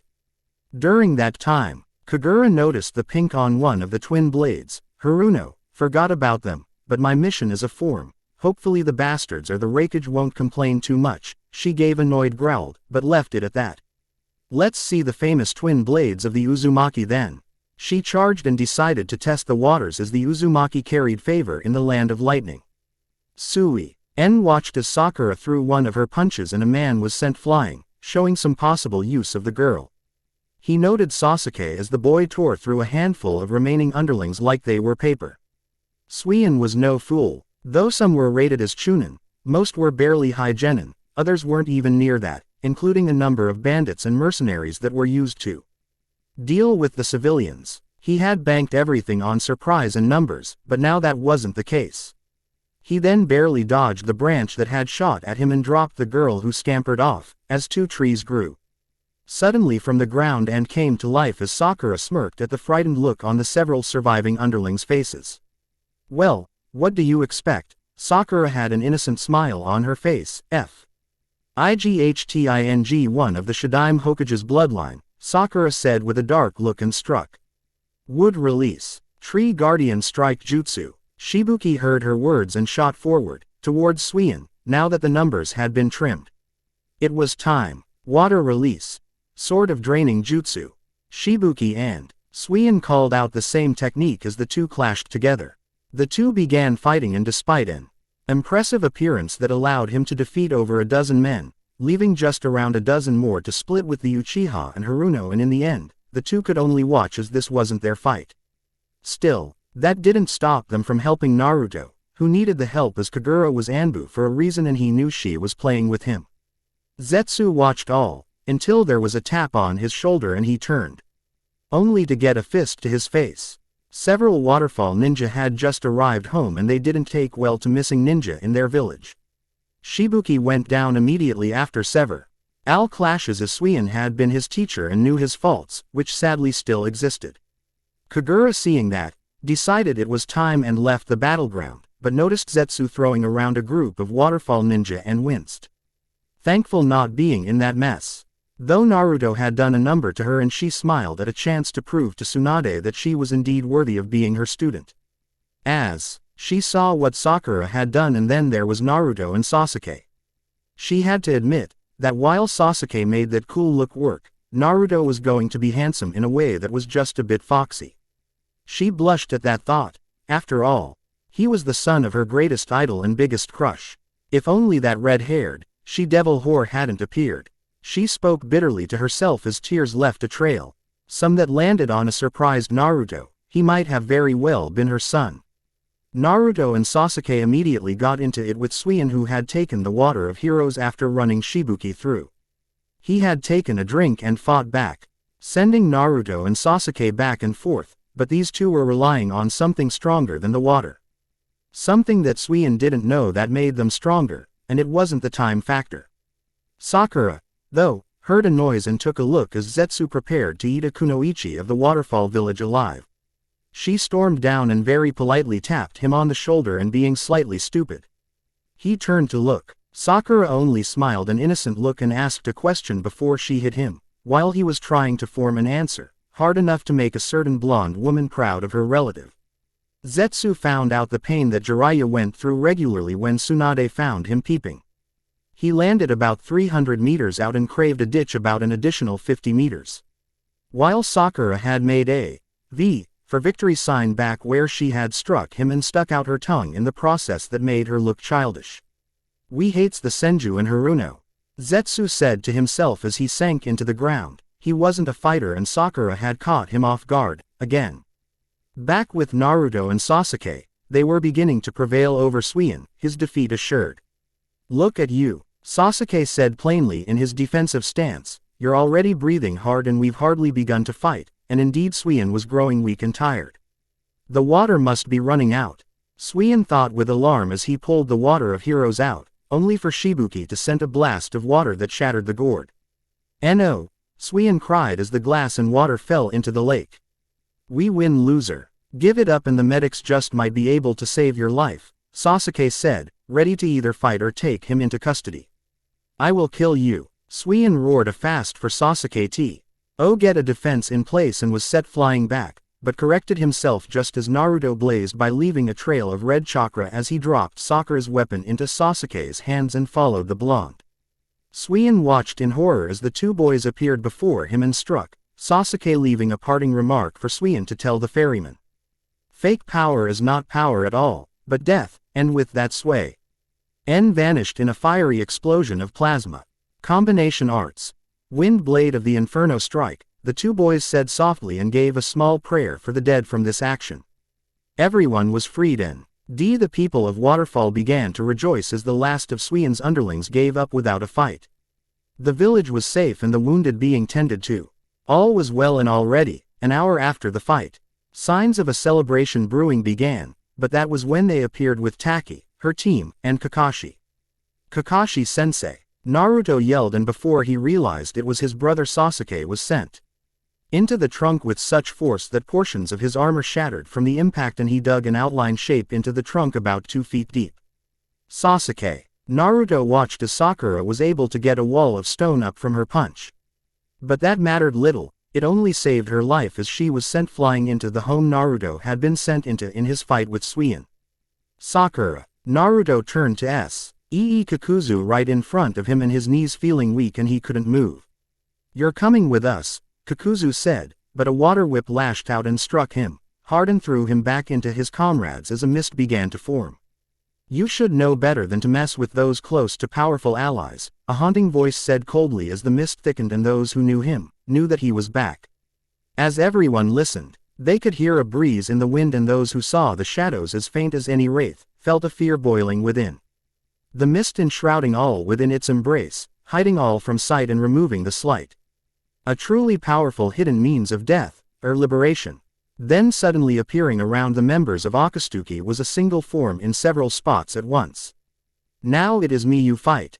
The voice said close by from the several forms and from far off within the shroud of mist, Rokudaime Mizukage, demon of the mist. The pause and effect, Momochi.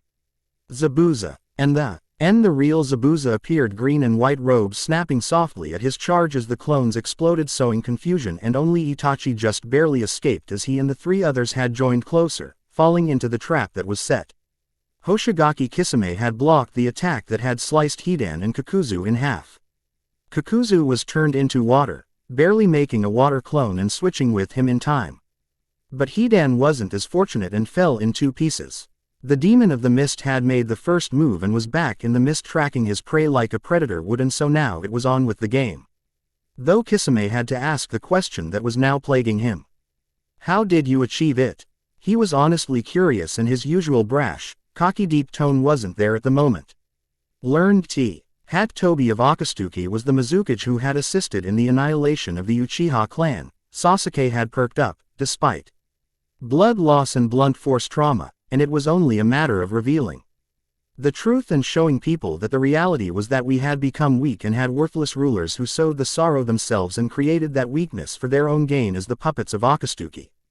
The haunting deep voice was everywhere. Then the mist suddenly cleared, showing the near entire of Hidden Mist, Black Ops Anbu, an elite Junin Corps, and 4 others of the 7 swordsmen of the mist.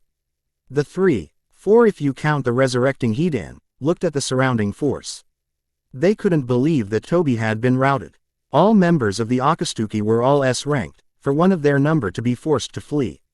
They didn't like it. Oh, yeah, Zabuza said, clothed in the green and white robes of the Mizukage and his sword at the ready. Forgot to mention he left one of his Obels in his place, and it made things easier while he was off somewhere working with you. Seeing the smirk under his bandages, they realized they lost some of the edge, but Kisame knew his former comrade better. Something else was happening, and it wasn't going to be good. He looked about, being more professional than the norm he made himself out to be. He checked above them carefully, around them, and finally beneath them. That had been his only warning, as the water they stood upon, just as Hidan finally pulled himself together, became a sudden whirlpool, and having fought against Whirlpool Ninja, he knew they were standing in a trap unless jump. He yelled, and the 3 others did so as they followed Kisame as he led them to escape. Move. He yelled as he spent as little time on the surface, even if it was a shallow jump. It would save his life in the end as more whirlpools appeared. As Kakuzu jumped for the umpteenth time, he felt something wrap around his leg, and he was hauled back down and crashed into the shore opposite the shrine of the great tree of waterfall. He shook his head and saw Kisame and Zabuza with their swords locked several meters to his front. To his left, by at least a dozen, Hidan was being turned into a pin cushion by the Mist Ninja, who weren't stupid enough to enter his attack range, and the 4 swordsmen, 2 men and 2 women, were ensuring he didn't go and bring them into range either. To his right, there was Jiraiya the Toad Sage again, and he had Itachi on the defensive. And right behind him, he could hear the labored breath and the sound of a person barely standing.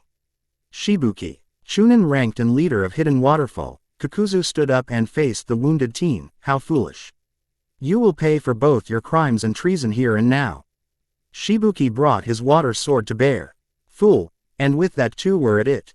Quickly calling upon a sword of draining, Kakuzu slashed at the weakened ninja, but was parried and then countered. As Shibuki stepped right into the dead zone and slashed, nearly removing Kakuzu's left arm. Kakuzu pulled away, cursing that he had overbalanced himself and allowed a heart to be destroyed. He backed up some more as Shibuki kept to the offensive.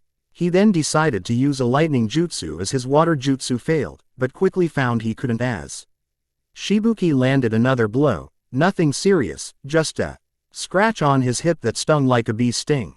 It was, however, enough motivation to withdraw back some and use the fire release, Phoenix Flower Jutsu.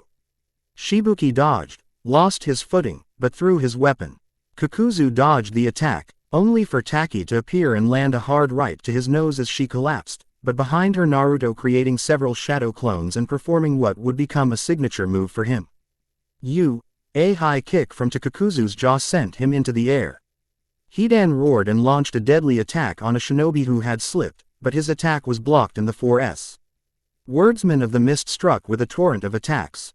Swordsman art. 4 storms of blades. Itachi and Jiraiya were about equal and both tired as hell as they traded taijutsu moves, though Itachi did inquire when the next book would be out as he was a minor fan. It helps pass the time, Itachi shrugged when questioned by Jiraiya.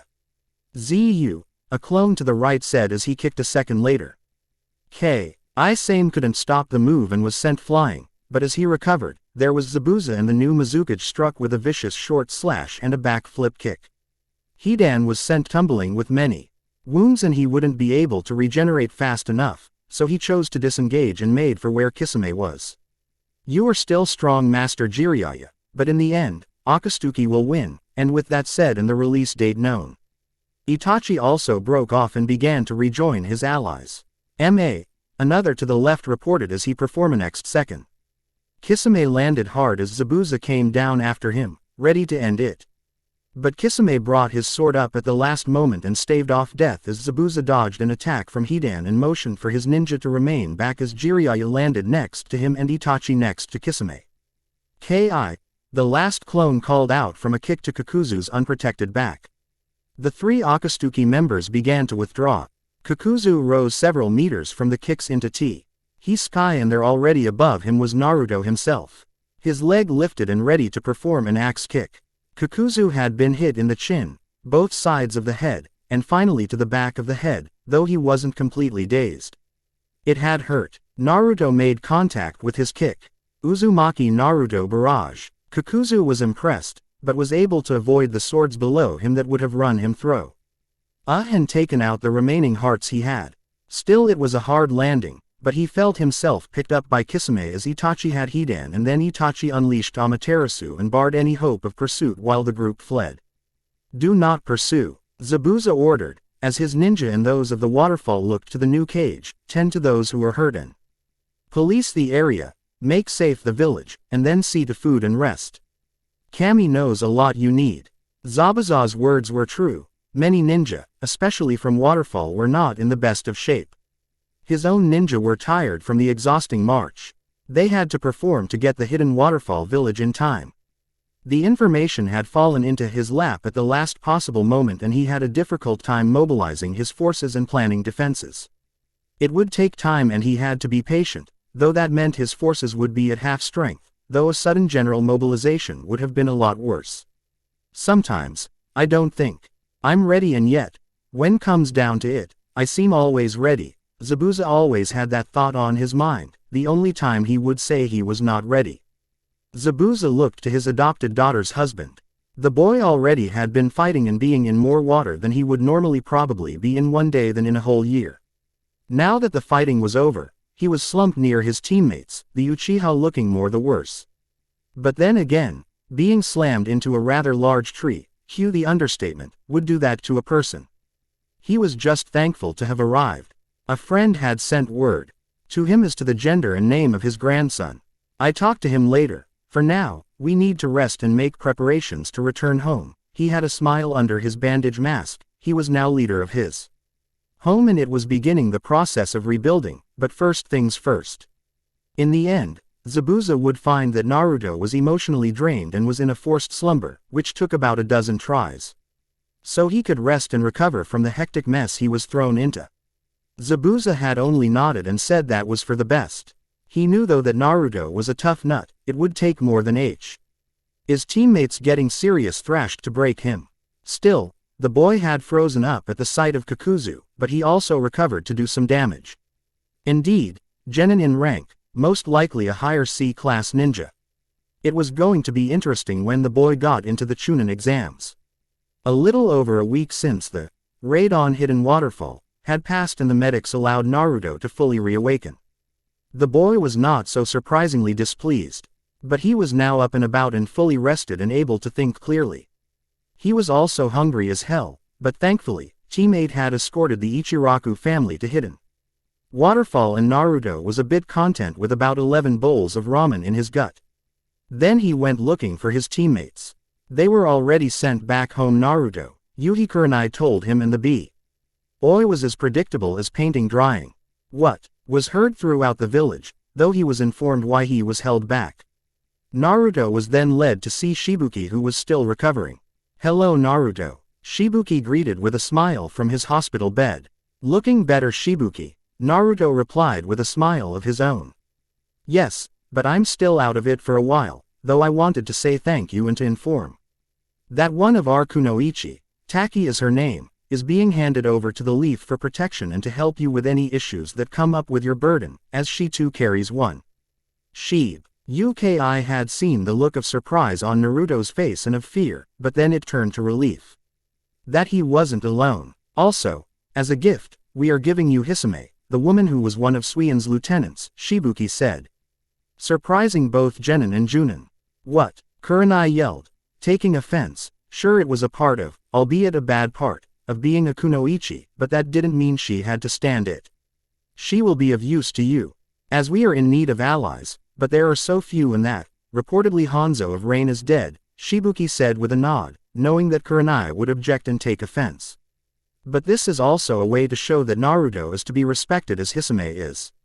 Still a talented ninja, and her being handed over, for whatever Naruto desires in the future, will let her learn much and would also serve as her punishment for her actions. At that Kurenai had to agree, since being given away practically destroyed Hisame's status in life. It was better than an executioner's block, as Naruto would not be cruel.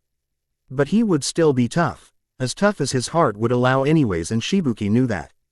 It was unsaid, but enough death had occurred and Hisame wasn't as guilty for crimes as the others under Suion had been. Still, punishment for her crimes, which were in their own right grievous, was needed to be meted out. Torture and execution would have been the common sight. But with a few more kunoichi captured and a number of the Wattfall ninja were suffering from weakening bloodlines, and thus the prisoners could escape death and have some honor. Though the majority as being sent to the leaf is thank you gifts, with 3 marked for Uchiha Sasuke and another trio for Hitaki Kakashi, finally forcing the copycat to actually have children. Naruto was only getting Hisame and no other, as he was also getting something else. Also, Taki and you are going to be living together, in marriage. Shibuki said, and Naruto's just hit the floor in a silent yell of disbelief. As he stood there bug-eyed to the point the blue of his eyes were hard to see. The Leaf and Waterfall want to show a united front, and this will help keep a few off of Waterfall as the land and village needs time to rebuild. As of this time, Shibuki explained to the shocked boy, who only grumbled about how Taki would feel and whether or not the two would even be able to be together.